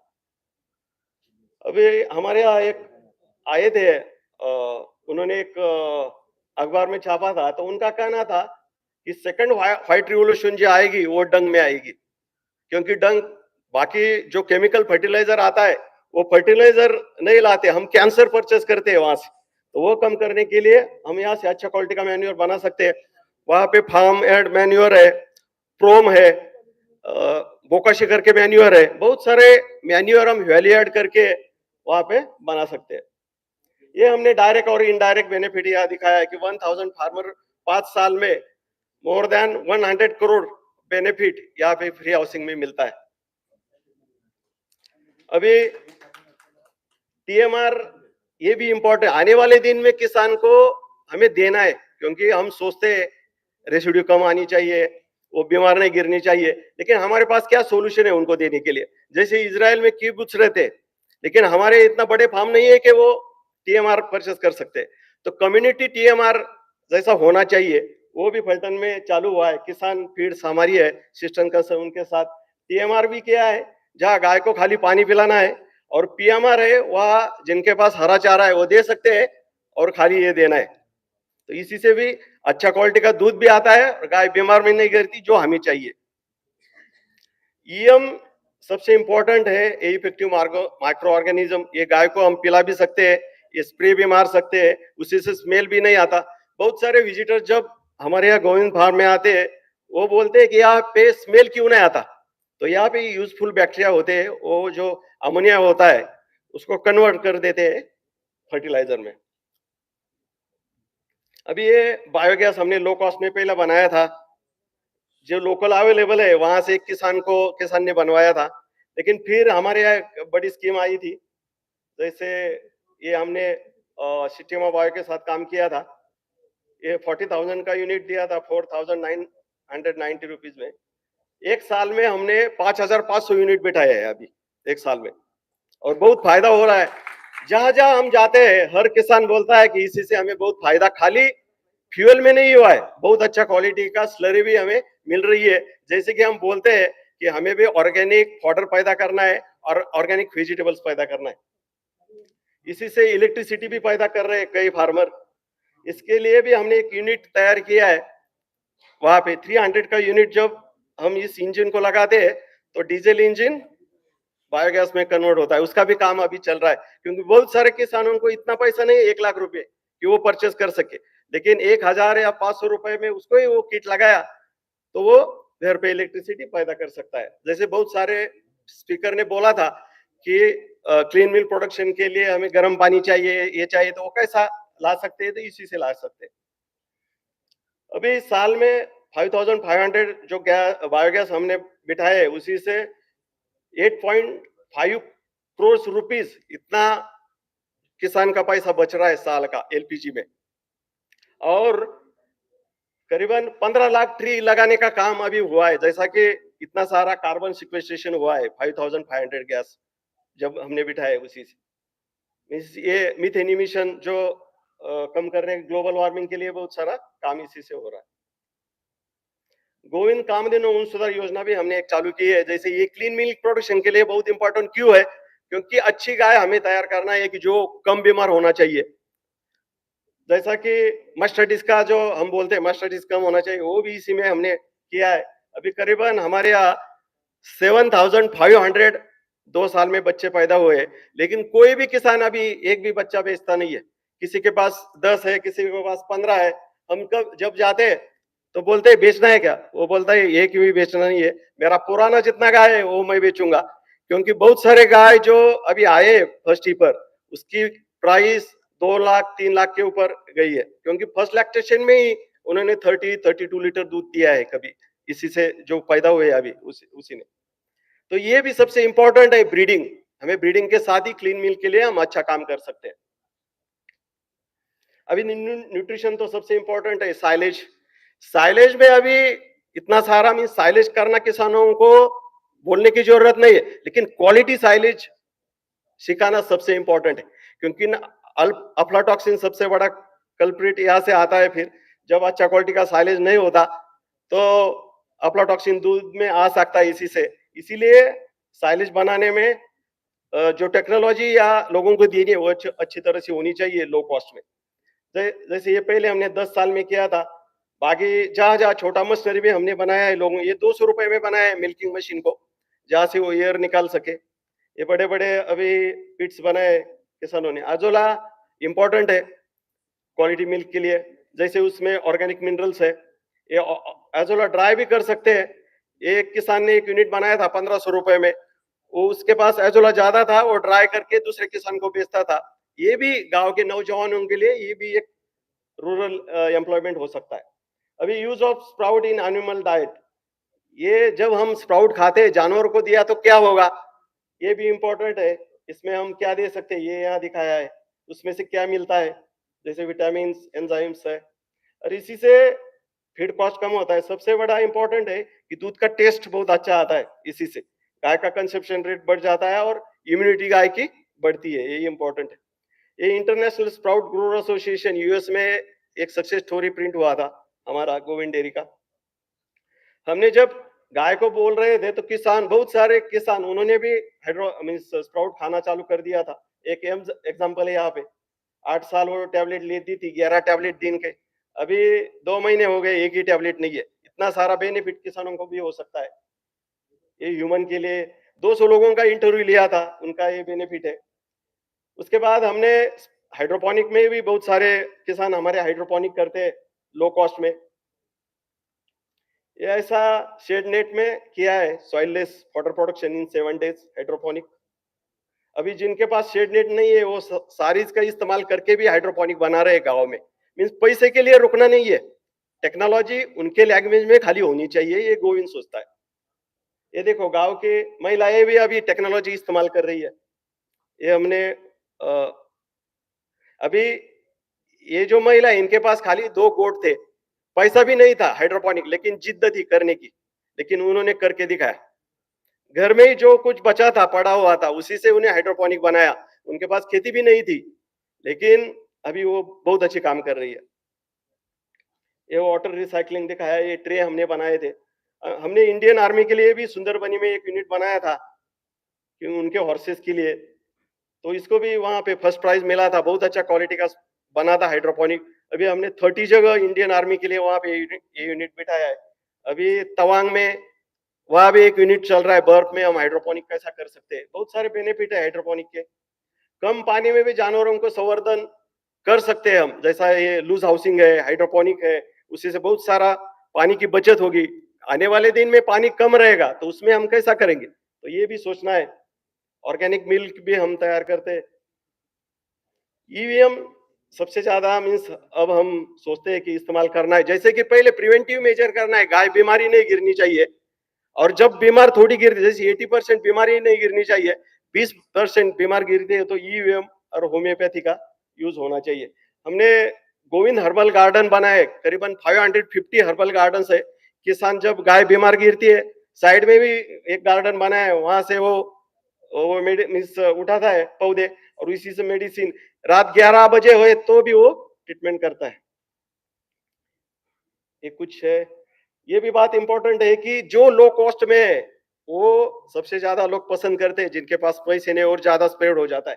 इसीलिए फूड एंड एग्रीकल्चर ऑर्गेनाइजेशन जो है यूनाइटेड नेशंस, उन्होंने उनके वेबसाइट पे ये गोविंद की स्टोरी पब्लिश की है कि this is a sustainable way pathway of rural development, low cost में हम कैसा कर सकते हैं।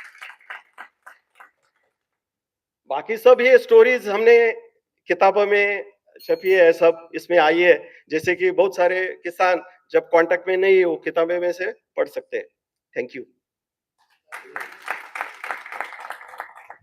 Thank you, Dr. Gaikwad.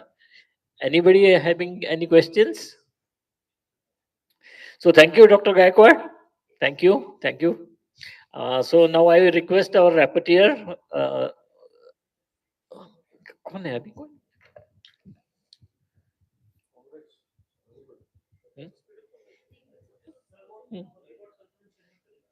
Okay, fine. So it was a very informative technical session, and Dr. Shri Neeraj Garg had said how the ways and means to improve quality of milk, wherein he said ki retaining quality rather than improving quality, and incentive based quality milk production. And then we had Dr. J.V. Parekh, who gave in detail about the farm level, DCS level, chilling center level, plant level, and the distribution level, and about training to farmers and about use of ISO and HACCP in the dairy industries. Then we had Mr. Vijay Jailkhane, who talked about residue free procurement, and about he talked about various residues that are coming into the milk and how those can be avoided. Then we have Dr. Shantaram Gaikwad, who gave a complete perspective of using various methods of free housing, then fodder management, low cost mechanization, and community TMR, and milking machine converted into silage making, and many other things, good things have been there, which can be practically used in the dairy industries. I'm very thankful for all the speakers who have been there, and I would ask my co-chairman, Dr. Dole Sahib, to give his comments. This session was very effective, especially especially I liked the Govind fellow. He narrated. Actually, we required this because in India and especially in Maharashtra also, our farmers are very poor, and that is, they are having 1, 2, 4, 5, not more than 5. There are other fellows are there, but majority 99% fellows are like this. And the Govind Milk Union is doing very good works. And this Gaikwad fellow narrated, though the lecture was last one, but it was very informative, and he narrated within a short time. He given so many things for us, and definitely our mind may be tempted towards we will visit to Govind. I think so. From the Pune College students, I request them to go to Anand, to go to Govind and meet to our Gaikwad. He will definitely improve your knowledge in dairy sector. Thank you very much.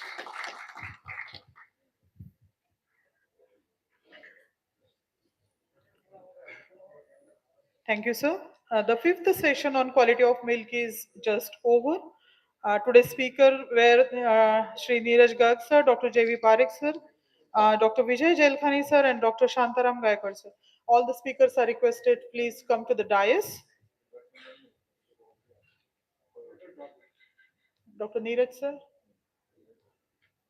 Dr. Neeraj sir, after seeing your last slide, it reminded me of Smita Patil and Manthan sir. It was indeed a beautiful slide. And the way you have said, let's retain the quality of milk, it changed an outlook towards it, sir. Thank you so much, sir. Please. Now I do request our chairman, please come and give a memento to the today's speakers. First of all, Shri Neeraj Garg sir. Thank you so much. Dr. J.V. Parekh sir. Dora sir, please come to this side. Ma'am, ma'am, please join for the photo session. Dr. Vijay Jailkhane sir and Dr. Shantaram Gaikwad sir.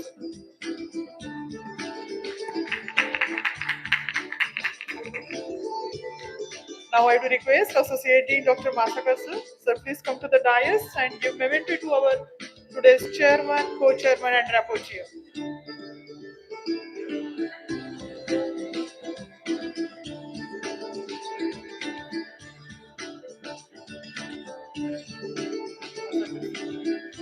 To Chairman Shri Anil Hatikar sir. Okay, Dr. P.T. Dhole sir. Chairman Shri Anil Hatikar sir.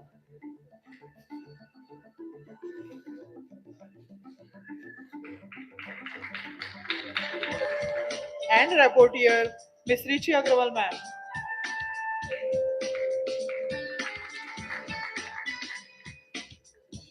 Please.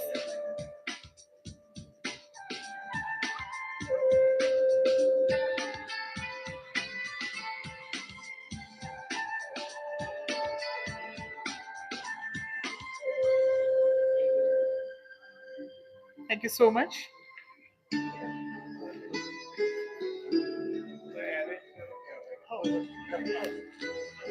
Within few minutes, our valedictory session will start. Till then, we do have a break of, I guess, 10 minutes. You okay? Immediately, valedictory will be started. Madam, आपको कुछ announce करें?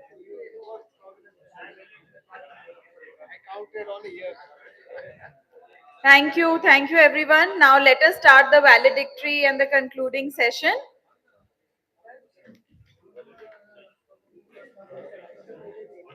नहीं, हाँ हाँ हाँ भी time है हाँ ओके हाँ हाँ हाँ. So for the valedictory session, I would like to request our dignitaries to please come up on the dais.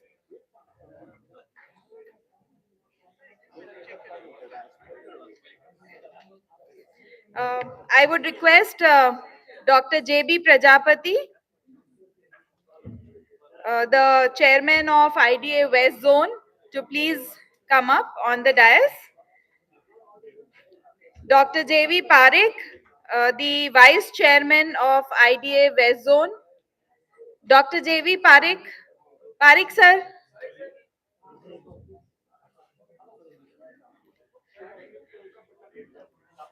Requesting Mr. Shaiju Siddharthan, the vice chairman of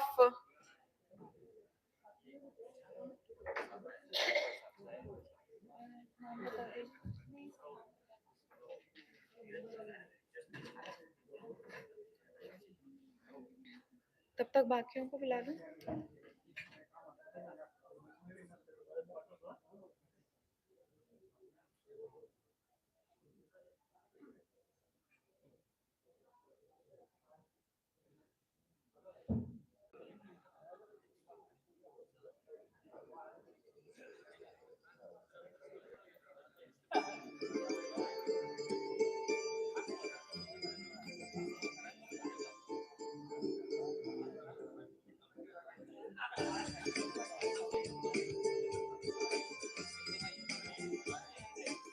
Hello, check. Hey, one check.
Requesting everyone to please come in. We are going to start the valedictory session. Request everyone to please come in.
We are very lucky to have Shekhar Gaikwad amongst us at this opportune time.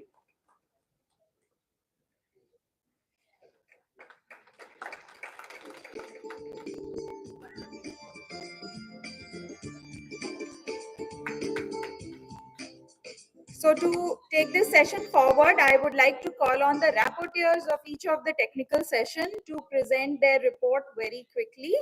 I would like to call Dr. Sujit Bhalerao to present. Oh, acha, Patgaonkar sir. Okay, so I would like to request Madhav Patgaonkar sir to present the report for technical session 1 on productivity enhancement.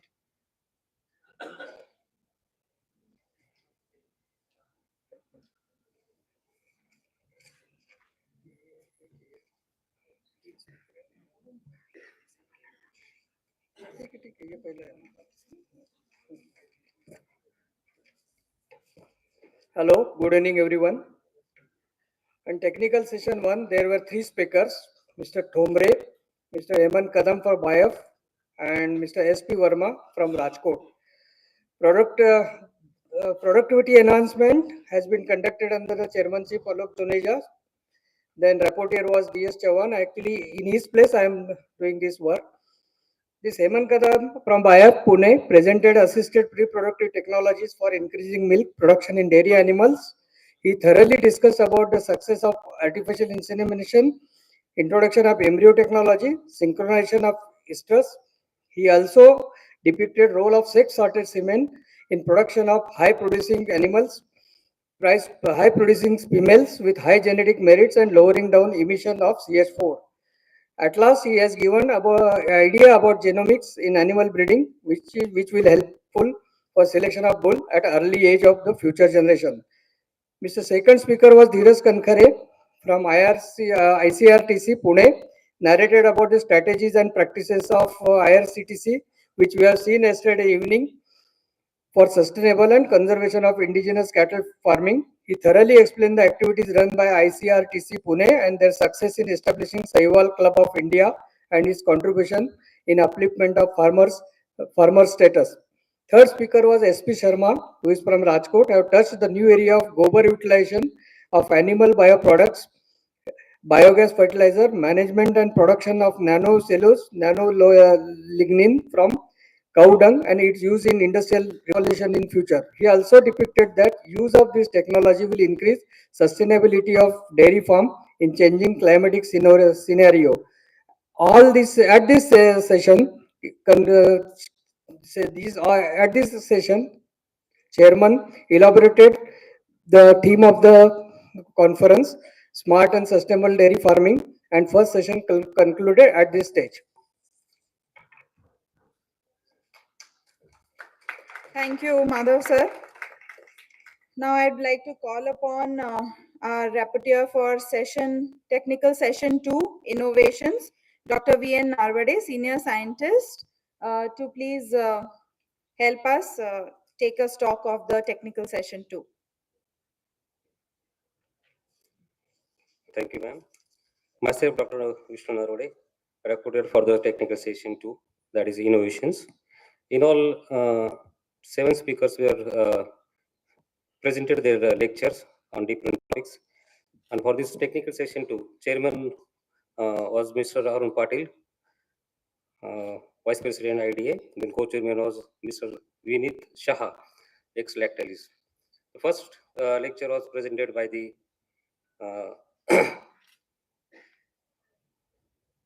Dr. Sadashiv Nimbalkar from BAE on innovatory practices.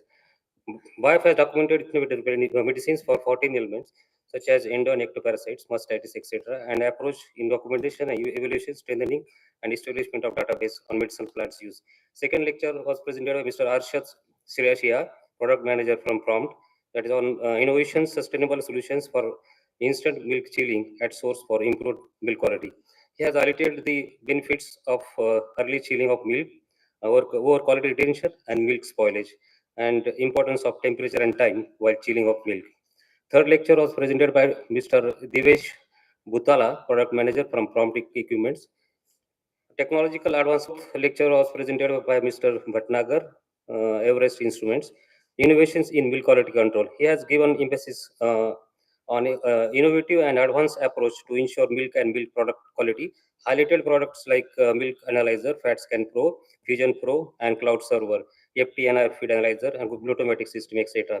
Fifth lecture was presented by Mr. Rahul Kumar, CEO, Parag Foods, Sustainable Dairying. He has given emphasis on greenhouse gases, Indian scenario, carbon emission reduction at plant level, and thoroughly discussed on approaches for the dairy sustainability. Sixth lecture was given by Mr. Amit Kothari from KK Cans, Jalgaon, about KK Cans, Kothari Group. He discussed briefly on carbon emission from dairy industry and solutions to prevent carbon emission. Holistic approaches like compost biogas, wastewater treatment, vehicle conversion, and fertilizer. Highlighted the products like chrome, potash fertilizer, silica, and fertilizers and waste to electricity. Seventh lecture was presented by Mr. Vinay Kadam from Stage IVF Solutions on handling of media in embryology labs, tips and trials. Presented equipments on embryology lab and media required for in vitro fertilization. Enlightened utilization of media for IVF and factors affecting performance of media while handling. Session was concluded with the remarks of Chairman Mr. Arun Patil, Vice President IDA, and Co-Chairman Mr. Vinit Shah, ex-lecturers, and vote of thanks to the speakers. Thank you.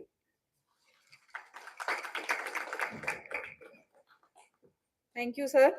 I would now like to call upon the rapporteur for technical session 3, sustainability, Dr. S.S. Kamble, Associate Professor. Okay, Madhav, sir. So, requesting Madhav Patgaonkar, sir, to please share the report on technical session 3.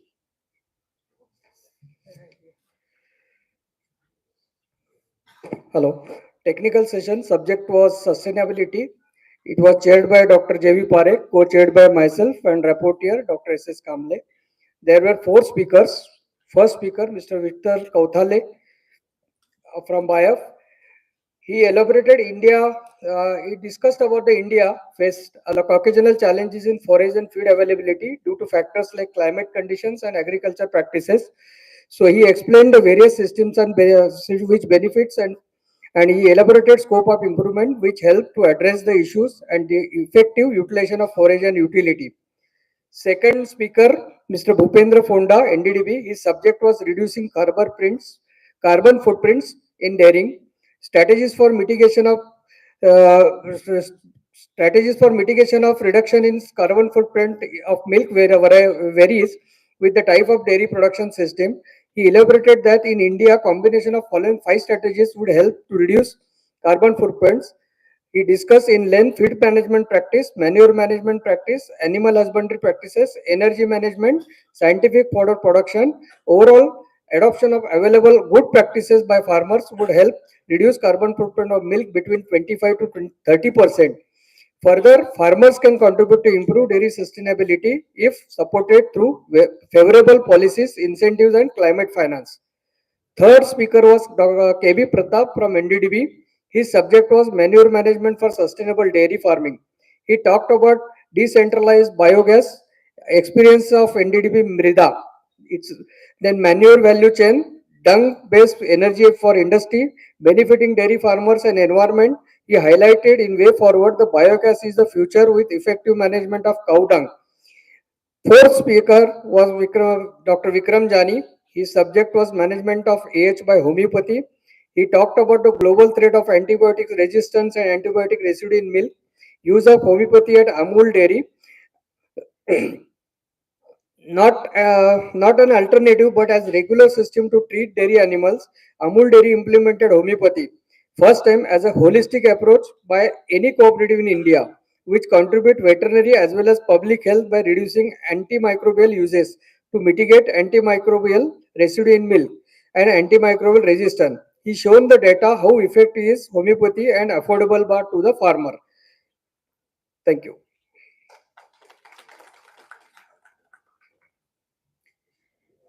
I would like to call upon Mr. Shaiju Siddharthan to please update us on the technical session 4, support to dairy farming.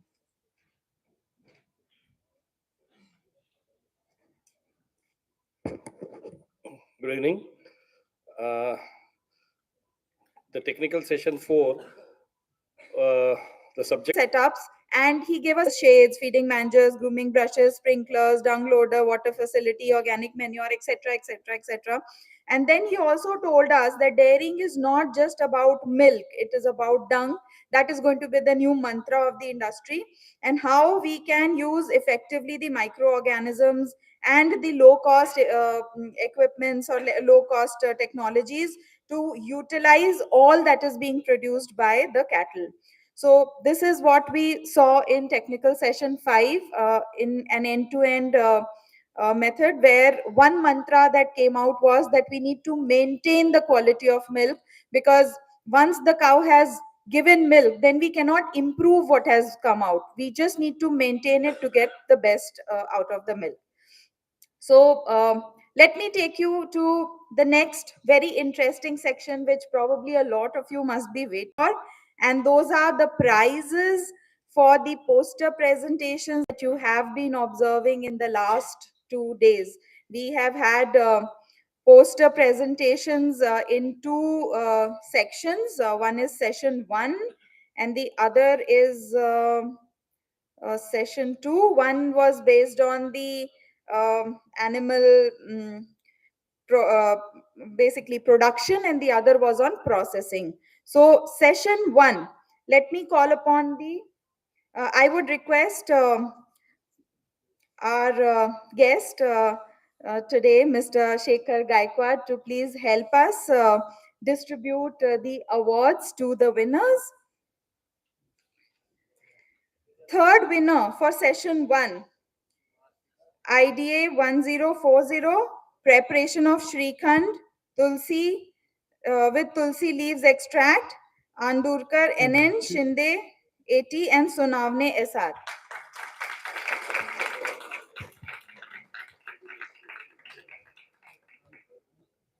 I will keep announcing the names.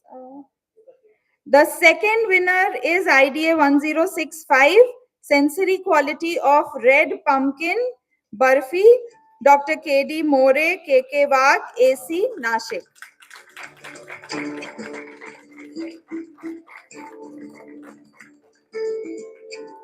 And the first in this category, IDA 1066, Whey Popsicles, a sustainable approach for the dairy industry, Dr. DD Patronage, RSCM College of Agriculture, Kolhapur.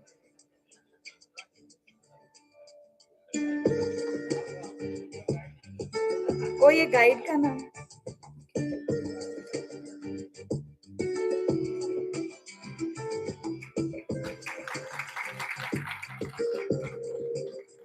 Moving on to session 2, the third prize for session 2, Best Poster Award, IDA 1008, Optimizing Sustainable Growth, Water Intake, Chevron Quality and Quantity in Sangamneri Goat through Smart Hydroponic Make Diets, Dr. Sujit Bhalerao, AP College of Agriculture, Pune.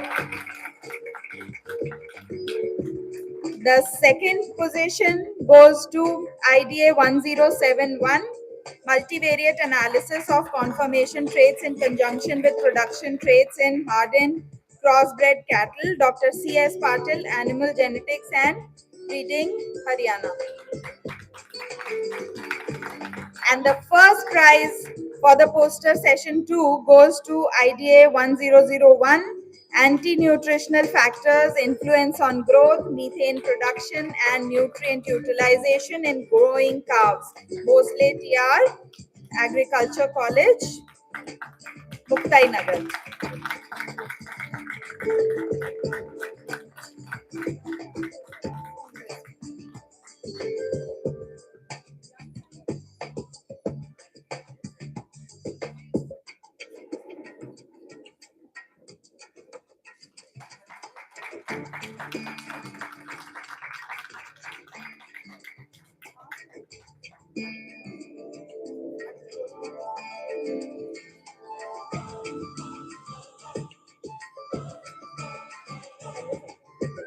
And I retired in 2012. I did my PhD from Institute College of Anand. Dr. J.B. Prajapati was my co-guide. And When we meet in last 6 months at Bombay, I requested to Sodhi sir and Devi Prajapati sir, sir, why you are not interested to take the any conference at Pune or at University Rahuri? Immediately Sodhi sir and Prajapati told that, Dole, we are ready. On which day we should come? I told him, at any time you do come. Subsequently, they took 2 rounds. They have verified our facilities. And lastly, we met to our Honorable Vice Chancellor. Our Honorable Vice Chancellor, PG Patil sir, very positive. And immediately in our discussion, we finalized that the seminar will be, conference will be conducted at this Pune Agriculture College. And all the responsibility rested to Dr. Mashalkar, who is my very close friend. And subsequently, in the last 15 days, I can say, under the guidance of and leadership of our Vice Chancellor, and particular to Dr. Mashalkar team, they worked very nicely, and they have shown what is the potentiality of this oldest college in India. And our college and the all staff of this college and student of this college has shown the potentiality for the management of conference at this juncture, I can say. And I'm very proud of college where I worked more than 20 years. And it is my sort of character, what I can say, by which means Dr. Prajapati sir and Sodhi sir, they came here and they conducted the conference. About the conference, I'm talking. In the ceremony, inaugural ceremony, the thoughts given by Dr. N.V. Patil, Dr. Sodhi sir, Dr. P.G. sir, and Varsni sir, their thoughts was very effective and useful for us. And during the technical session, from yesterday to up to 4 o'clock, whatever the sessions were conducted, the sessions were very effective and very healthy in atmosphere. Everybody took the part in this discussion. Lastly, in poster session also, and in another session, young scientist session, the paper presented by the students especially, they are very attractive and very worthful considering the present situation of the animal husbandry and dairy. Last but not say least, I'm very much thankful to my two young students, that is Dr. Dheeraj Kankare and Somnathji Mane. Continuously, they were taken the efforts and to succeed this conference. And really, I'm very much thankful to IDA and College of Agriculture, Pune. Thank you very much. Thank you, sir. Without your relentless efforts, I'm sure we couldn't even have thought about this. And I would like to have the mics in the audience. I would like to take quick 1 or 2 feedback from the audience about the conference, apart from the organizing team and the professors. Anybody who has not been a part of this process, please, if you could like to share your thoughts, because a third party view is very important for us. Students. Any student, any delegate? Please share some thought. Hindi, Marathi bhi chalega. Any language will work.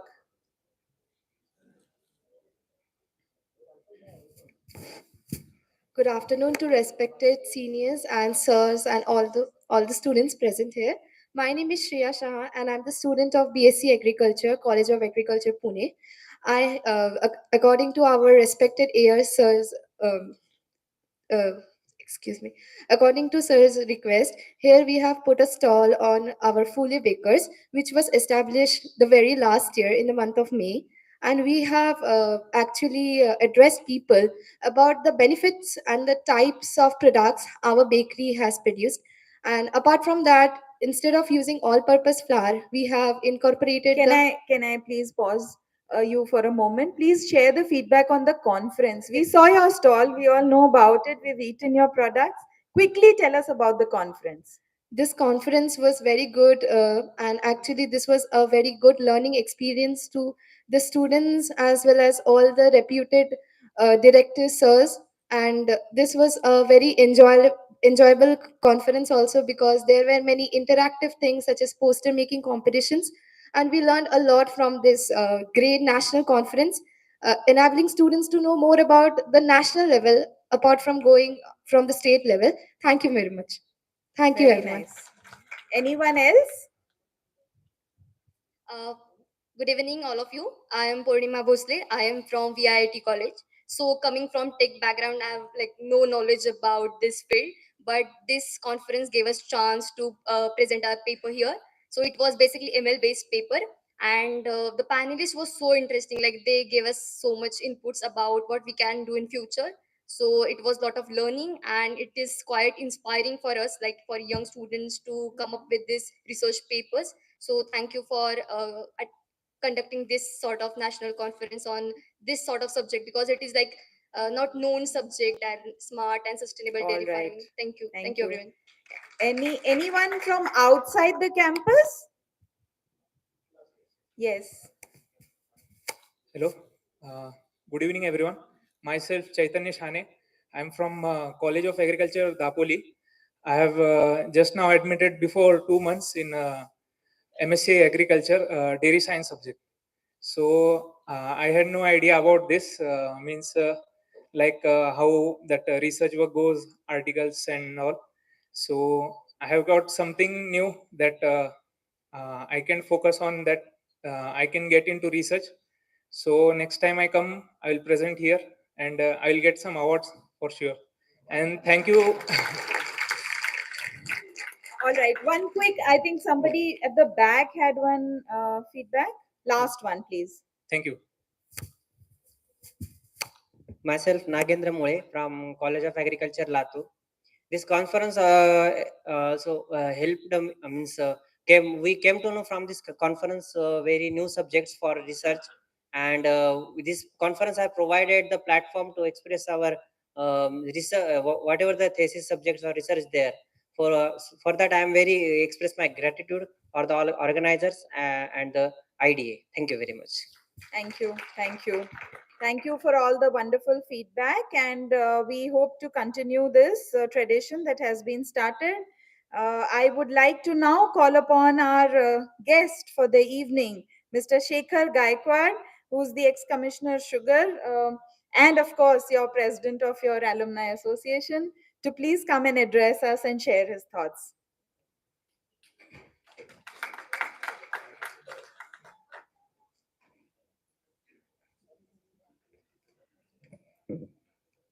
My colleague, Dr. Sunil Masalkar, Dr. Prajapati, all the dignitaries on dais, and my uh, friends. Being the alumni head, I'm too closely, working with all the agriculture graduates of Pune College. We all know it's the oldest college in India. And for the first time, I have seen that a national conference is taking place in our campus. So it was a wonderful experience for all of us. Shriname Hall has seen many important events. We heard, once upon a time, we heard Norman Borlaug in Shriname Hall when we were students in 8083.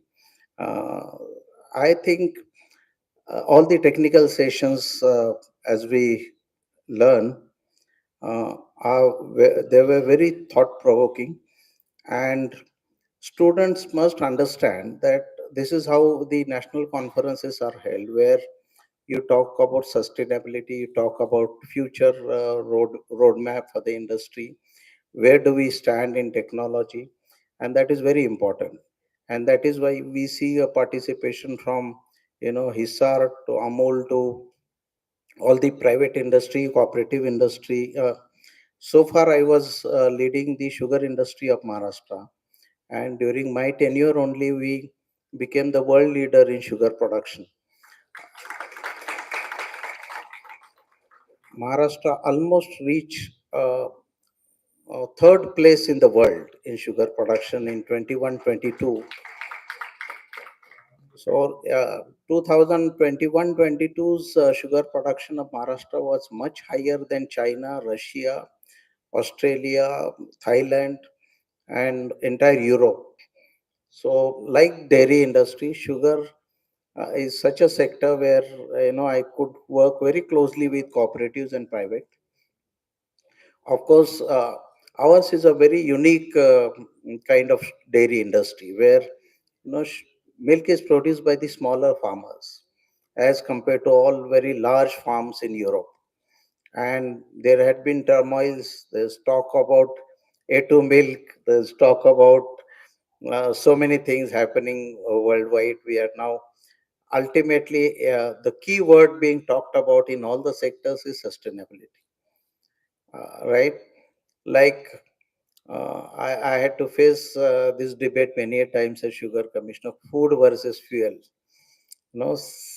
Similarly, sustainability, carbon credit, then maximum use of green energy, being carbon neutral by 2070. These are the agendas for almost all the sectors, and therefore I feel this particular conference and all the technical deliberations that we had must have in impact on policy making.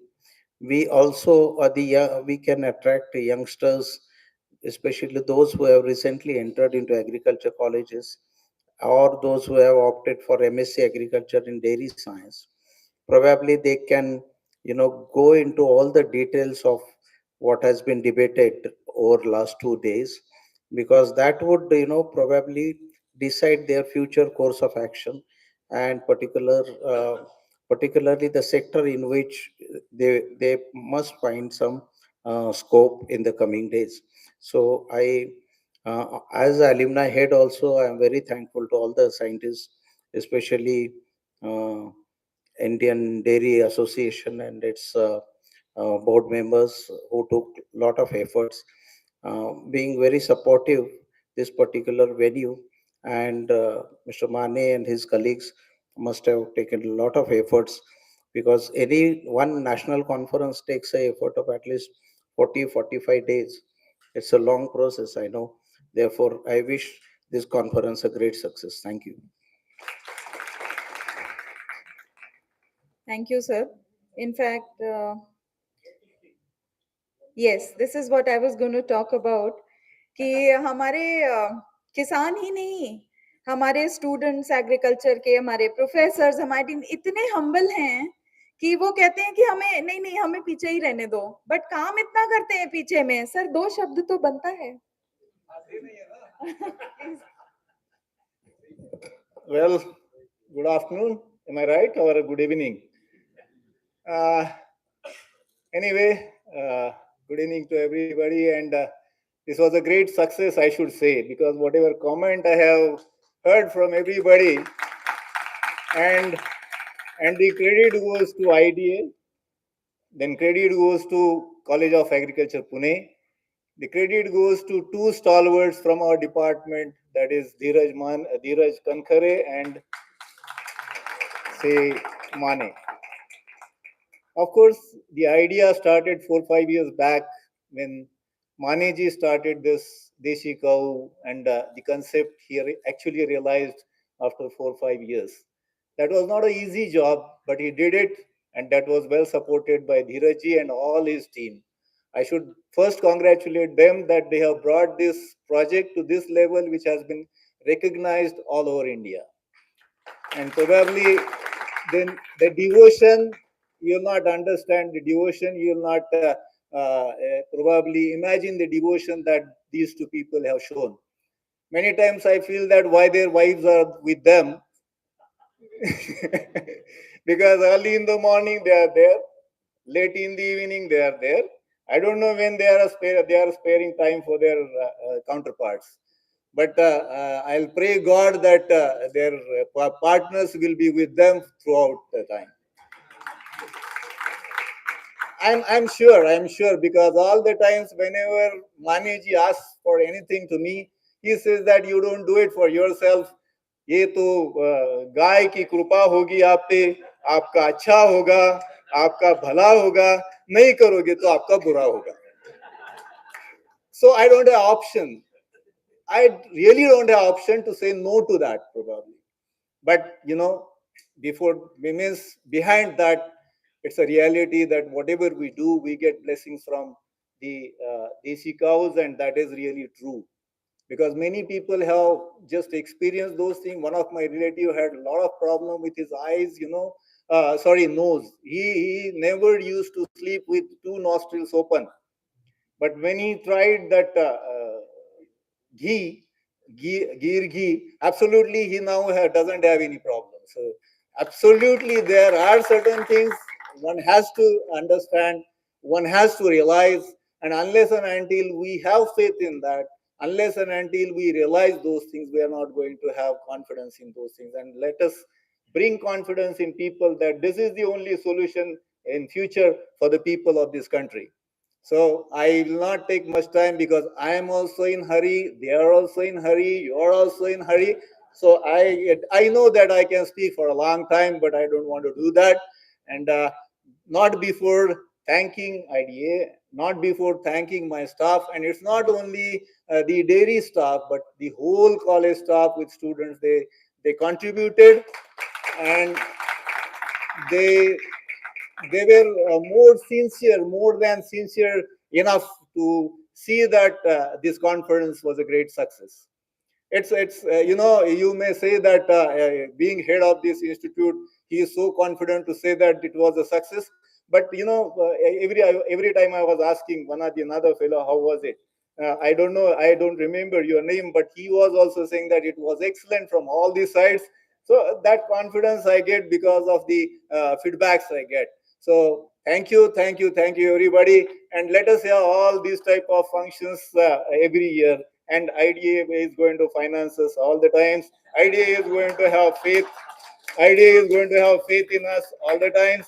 So thank you again. I was not supposed to speak, and I was reluctant to do that. But I know Maneji and Dheerajji, they will never spare me for anything, and for this also they didn't spare. So thank you.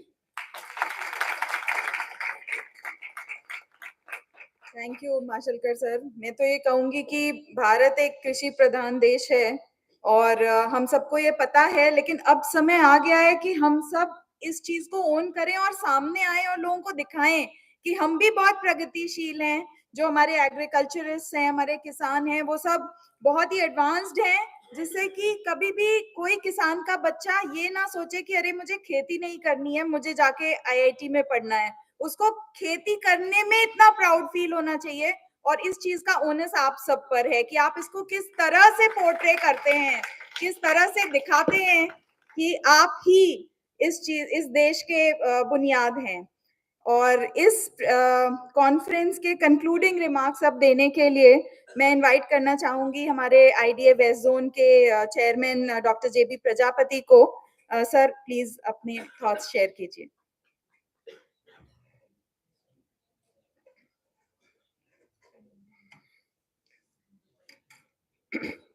इस conference के समापन समारोह में उपस्थित हमारे chief guest Shri Gaekwad जी, इस संस्थान के एसोसिएट डीन, में तो डीन ही कहता हूँ, उनका एसोसिएट जैसे शब्द हमारे पास नहीं होता है, मसालकर जी, और मेरी टीम के members doctor Parekh, doctor Hatikar, Saiju ji and Madhav Patgaonkar and Richie of course.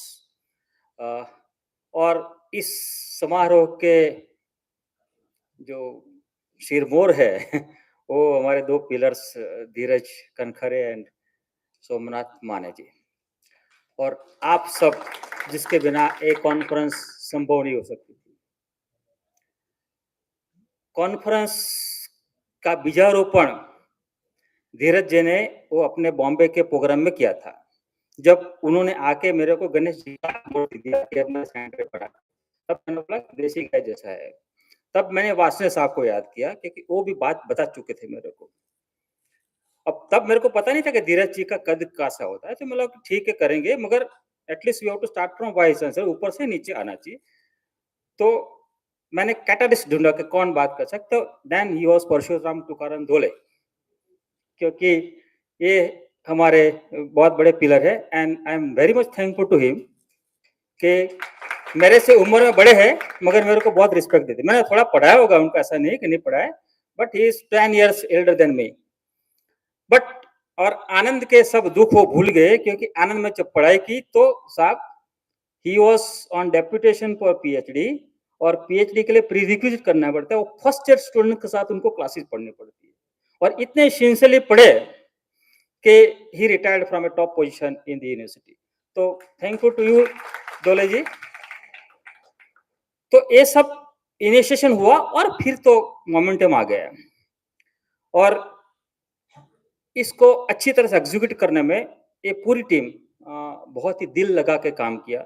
So I am the happiest fellow today, क्योंकि पहली बार आईडीए वेस्ट जोन ने मुंबई से बाहर निकल करके प्रोग्राम किया है और इतना सक्सेसफुल हुआ है।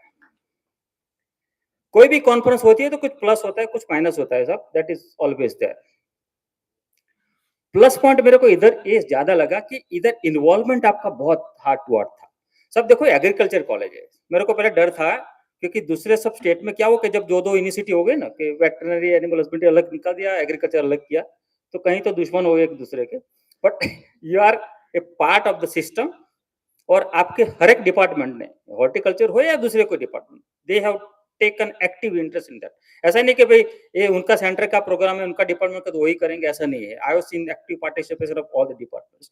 सो उसके लिए आप सबको धन्यवाद है, जो भी यूनिट आए नहीं आए, बट इन एब्सेंस भी उनको मेरा थैंक्स कन्वे कर देना। माने साहब ने उनको डरा दिया, नहीं करोगे तो पाप लगेगा, ऐसा है। But actually it's a pilgrimage place. आपने जो उधर जो परिक्रमा बनाई है और उधर रियली आप आशीर्वाद लेते हो, तो यू फील पॉजिटिव। पूरा सेंटर में एंटर होते ही आपको वाइब्स आते हैं समथिंग पॉजिटिव, तो वो तो है। और जब भी कोई भी विद्याधाम में आप जाते हो, इधर भी कॉलेज में जब भी जाता हूँ मैं, इतना सब ये आई हैव कंप्लीटेड 65, फिर भी आई am very vibrant and active. मैं स्टूडेंट के सामने कभी भी डाउन होके नहीं बोलता हूँ, चाहे कितना बीमारी से आया हूँ, कितना थक गया हूँ, रात को पूरी रात को ट्रैवल करके सुबह में लेक्चर है, तो उनको नहीं लगेगा कि यार साहब ढीले ढीले लग रहे। You have to be active and vibrant, क्योंकि वो जोश उनमें है ना, तो they expect similar thing from us also. और स्टूडेंट के साथ रहने से ही हम यंग और एक्टिव है, अदरवाइज वो पॉसिबल नहीं होता है। तो इतना एक्टिव पार्टिसिपेंट किया स्टूडेंट ने, और एक मौका मिला आपकी कला दर्शाने का। और I am thankful to that team जो लास्ट ना ब्लू जर्सी वाले हैं पीछे, 2 दिन से सबको आइसक्रीम खिला रहे सब, और ऑलवेज स्माइलिंग फेसिस।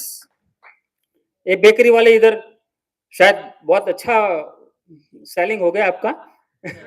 और हॉर्टिकल्चर के भी बहुत अच्छा, ऐसे फ्लावर तो हमने कभी देखे नहीं। तो पर्पज है साहब कि सबको इन्वॉल्वमेंट हुआ है। So it is a participation, not attending. Attend करने में क्या बैठा 2 घंटे बाद उठ के चला गया, वो नहीं चलता है। You have to actively participate, और इंटरेक्शन हुआ। और इसीलिए हमने देखो साहब उनको 87 पोस्टर्स मिले हैं, नो डाउट उसमें से आधे ही प्रेजेंट किया, but it shows the opportunity that given and you can come and present. और हमने यंग साइंटिस्ट का भी एक सेशन रखा, तो this was the most fruitful things of this. हमारे पास सीजन सीनियर स्पीकर तो बहुत होते हैं, हर एक कॉन्फ्रेंस में 4-5 तो ऐसे लाने पड़ते हैं कि उसको सुनने के लिए कोई बैठे। और हमने लीडरशिप में टॉपिक जितने हो सकते हैं उनको सबको बुलाने की कोशिश। Unluckily I could not bring in chairman of NDTP because he had meeting on Lucknow on 5th। Last moment तक मेरा कोशिश चला, तो बोला साहब कुछ नहीं तो मैं ऑनलाइन भी ज्वाइन कर लूंगा, but that was also not possible. तो we are from our side we have done all the efforts, everything is positive. और जितना, क्योंकि आईडीए की जेडीसी की टीम तो उधर बैठी है मुंबई में और बिखरी हुई है हर जगह पे, तो काम तो इनको ही करना था, और उनको मतलब आपको ही करना था। हम तो उनको कहते थे ये करो ये करो।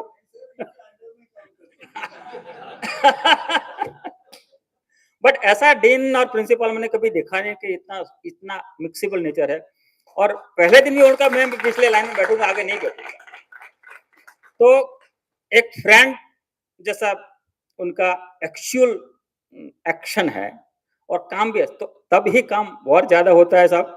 और आई एम वेरी हैप्पी कि आप ये अच्छी तरह से आपका टीम को इंटरेक्ट रख के हमको बहुत ही फायदा पहुंचाया। और हमारे ये जो कॉन्फ्रेंस हुआ इसके डायरेक्ट इनडायरेक्ट बहुत फायदे हुए। देखो आपका देख के दूसरी सब चारों कॉलेज तैयार हो गई कि साहब हमको भी करना है। नहीं व्हाट आई वांट टू से इज दैट तो बट हमारा नेक्स्ट प्रोग्राम कमिटेड है टू कोल्हापुर। नहीं, क्योंकि वेस्ट जोन का तो सब मैंडेट है, हमारे 5 स्टेट है। तो एक बार गुजरात में तो वाइब्रेंसी थी, महाराष्ट्र में भी आइडिया की वाइब्रेंसी आ जाएगी, फिर एमपी, छत्तीसगढ़, गोवा सब में जाएंगे। तो आई एम वेरी हैप्पी। और हमें प्रोग्राम एक कोई भी एक एजुकेशनल इंस्टीट्यूट के साथ ही करते हैं, क्योंकि उसमें ही सबसे ज्यादा बेनिफिट होता है। और हमारा पर्पस है that we just create an awareness about the dairy as a sector. Dairy का बिजनेस का क्या स्टेटस है और आगे जाने के लिए क्या क्या हो सकता है, क्या क्या करना पड़ेगा।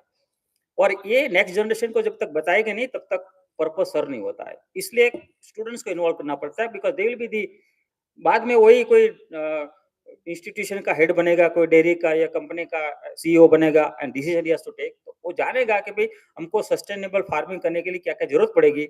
ये सब पॉइंट्स अगर सीखे तो आगे काम में आएंगे। सो इन्वेस्टमेंट एक ही मेरे को थोड़ा माइनस पॉइंट लगा कि जिस तरह से कंपनी इसको फॉरवर्ड आना था स्पॉन्सरशिप के लिए, इस उत्साह से आगे नहीं आए। शायद हमारी भी कुछ कमी रही होगी, but for them they should see the opportunity कि मैं अगर इधर आके प्रेजेंट करता हूँ, कुछ बोलता हूँ, तो आने वाली जनरेशन के लिए इन्वेस्टमेंट है। क्योंकि हम स्टूडेंट्स का फीस मिनिमम रखते हैं, हम तो कभी कभी नहीं भी रखते, मगर थोड़ा टोकन रखने से क्या एक सीरियसनेस आती है that I am a party delegate here, I will get a certificate and they will attend. और अटेंडेंस अच्छी रही, that is also a very positive point. ऐसा नहीं कि खा पी के लोग भाग गए।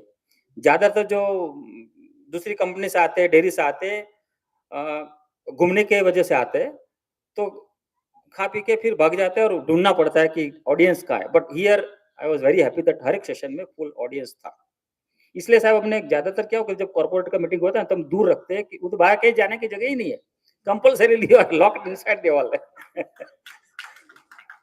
सो ये सब तरीके इधर अपनाने नहीं पड़े, दैट इज गुड।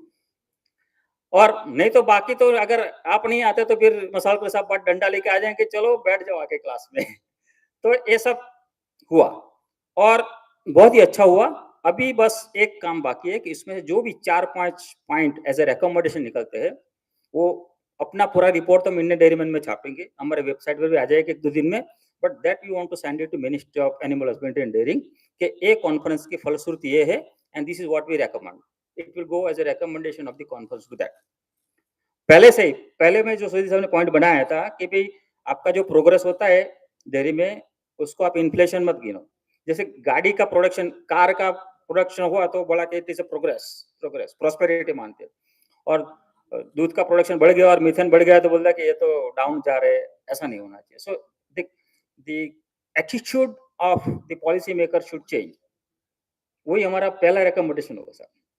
बाकी हमने जो एम्ब्रियो ट्रांसफर के लिए, सॉर्टेड सेक्स सीमेन के लिए, रेशन बैलेंसिंग के लिए अच्छा सब इतना अच्छा रेशन बना है। और एनडीटीवी के उनके रिकॉर्ड में जो भी है साहब, हाथेकर साहब आप डेटा दो नो, हम आपका डेटा पब्लिश कर देंगे और सरकार को बता भी देंगे। कभी कभी रिसर्च के डेटा में ऐसा होता है कि भाई ये करने से इतना फायदा होता है, तो आप उसको ब्लेम मत करो। और साहब ने एक दूसरा सजेस्ट किया था कि आपका जो मिथेन एमिशन का जो होता है, क्योंकि हमारे उधर डंग आता है, खावते गांव में तो डांग गिरते उसको सुखा देते, फिर उधर से कहाँ से मिथेन निकलने वाला है, वेट रहेगा लंबा टाइम तो रहेगा ना। तो ये सब चीजें पॉजिटिव पॉइंट है for our sector to defend. हम मानते हैं कि हमारे पास नंबर ऑफ एनिमल ज्यादा है, but it does not mean that we are the agents of spoilage.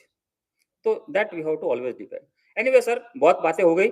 और मैं जितने भी इधर स्पीकर्स आए, जिसने चेयरमैन, को चेयरमैन, रिपोर्टर का काम किया, वो सबका धन्यवाद करता हूँ। जितने भी हमारे पास स्पॉन्सर से लिमिटेड, वो सब स्पॉन्सर्स का मैं तहे दिल से धन्यवाद देता हूँ। खास करके हमारे फ्रंट वाले तो एवर रेडी रहते हैं साहब, जस्ट एक दो शब्द कहो और बोलता कि सर वी आर रेडी। तो ये सब लोगों का ऋण हम एक्चुअली इस तरह से अदा नहीं कर पाते, बट दो शब्द हम जो कह सकते, that we appreciate their contributions. और अच्छा सुविनर भी बनाया, पूरी पब्लिकेशन की टीम लगी, और आपने तो कमेटी में इतने सारे मेंबर रखे थे जो बड़े बड़े सब लोग सबने डायरेक्ट इनडायरेक्ट जो भी हो सके करा। तो आपकी जो पूरी कमेटी है उस सबको मेरी ओर से धन्यवाद। Indian dairy association and Indian Dairy Association West Zone will remain always thankful to Agriculture College Pune and a broader MPKV Rahuri for hosting this conference at this campus. Thank you very much.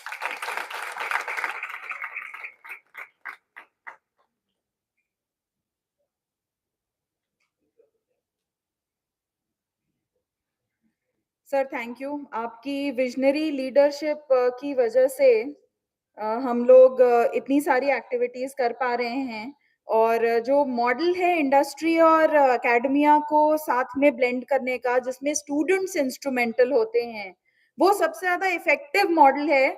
ये हमें अगर आज इसका effect नहीं दिखेगा तो 5 साल में तो डेफिनेटली दिखेगा। तो ये बहुत ही विजनरी काम है जो सर आपने हाथ में लिया, और हम सब साथ में हैं, है ना? और जोर से यार, ऐसे तो मानेंगे नहीं, है ना? Very nice, thank you. और अब आप लोगों का ज्यादा समय ना लेते हुए मैं डॉक्टर धीरज कनकरे को इनवाइट करूंगी कि वो एक वोट ऑफ थैंक्स देकर के इस कॉन्फ्रेंस को क्लोज होने का अनाउंस करें। Just few minutes please. Organising secretary माने ब्याही हुई जाने वाली बेटी का बाप।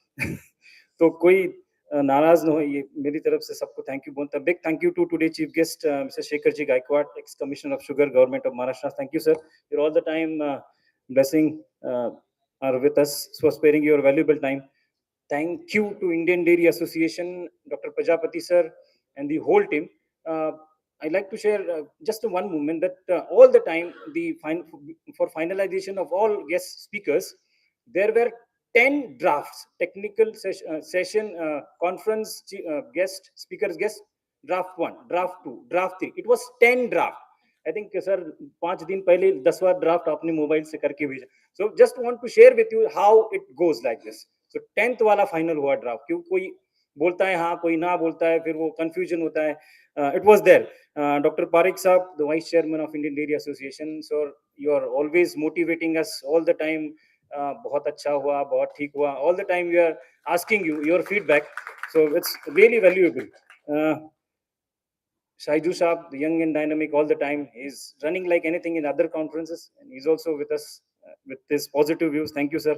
Madhavji Padgaonkar, all the time supportive. Every time, कुछ भी हो, धीरज मुझे फोन करो, कुछ भी हो, anytime, कुछ लगेगा, कुछ भी, all the time. So that's sort of a give and take. I just want to share with you how these people are working over there. I'm also a life member of Indian Dairy Association. Richi ma'am is also with us all the time. कुछ है, आना है, मुझे किससे मिलना है, क्या बात करना है, मैं कभी आऊँ. Also she is helping like this. Hatikar sir is also there. He was also there on our center yesterday evening, and he told me about you are maintaining the dogs well. Let me share you the number of my brother. He's also a veterinary doctor. He will help you. So thank you, sir. Tons of thanks to our honorable Vice Chancellor, sir, Dr. PG Patil, sir. All the time support, and the Dean, Dr. Ranpise, sir, Director of Research, Dr. Goran Tiwar, sir. All the time, yes, from him, Director of Extension, Dr. C.S. Patil. He is supposed to be over here, but with due commitments, he left out. And then just to listen, our Associate Dean, how the dynamic he is, Dr. Masalkar, sir. Thank you, sir. You're all the time with us.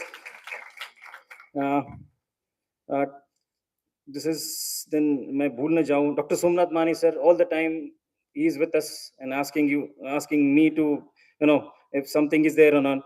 All local committee members, they were all the time over here and asking me that what you want from us, just tell us. So if something is wrong, going on all the time there, it's not just ये कोई मैं अगर कहूँ तो किसी को बुरा नहीं लगता था कि भाई इन्होंने काम बताया या मेरी टीम ने बताया. They're all the time asking to my all staff, and this is the beautiful things in the college, sir. सभी लोगों ने, मतलब सारे टीचर्स ही हैं, एक लेवल पे हैं, कोई छोटा या बड़ा नहीं. Thank you to all local committee members, and I fold my hands with exceptional courtesy and respect to all delegates and the sponsors.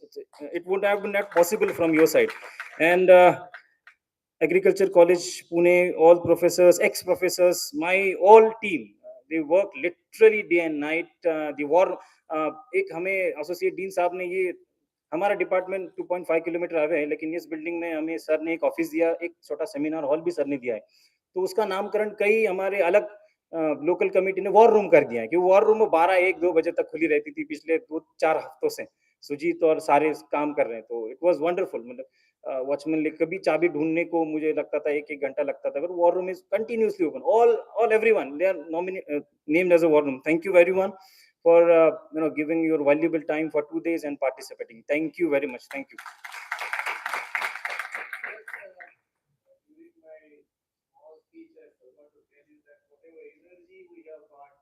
Whatever positiveness that has come into us is only because of our Vice Chancellor, who is always supportive and always positive.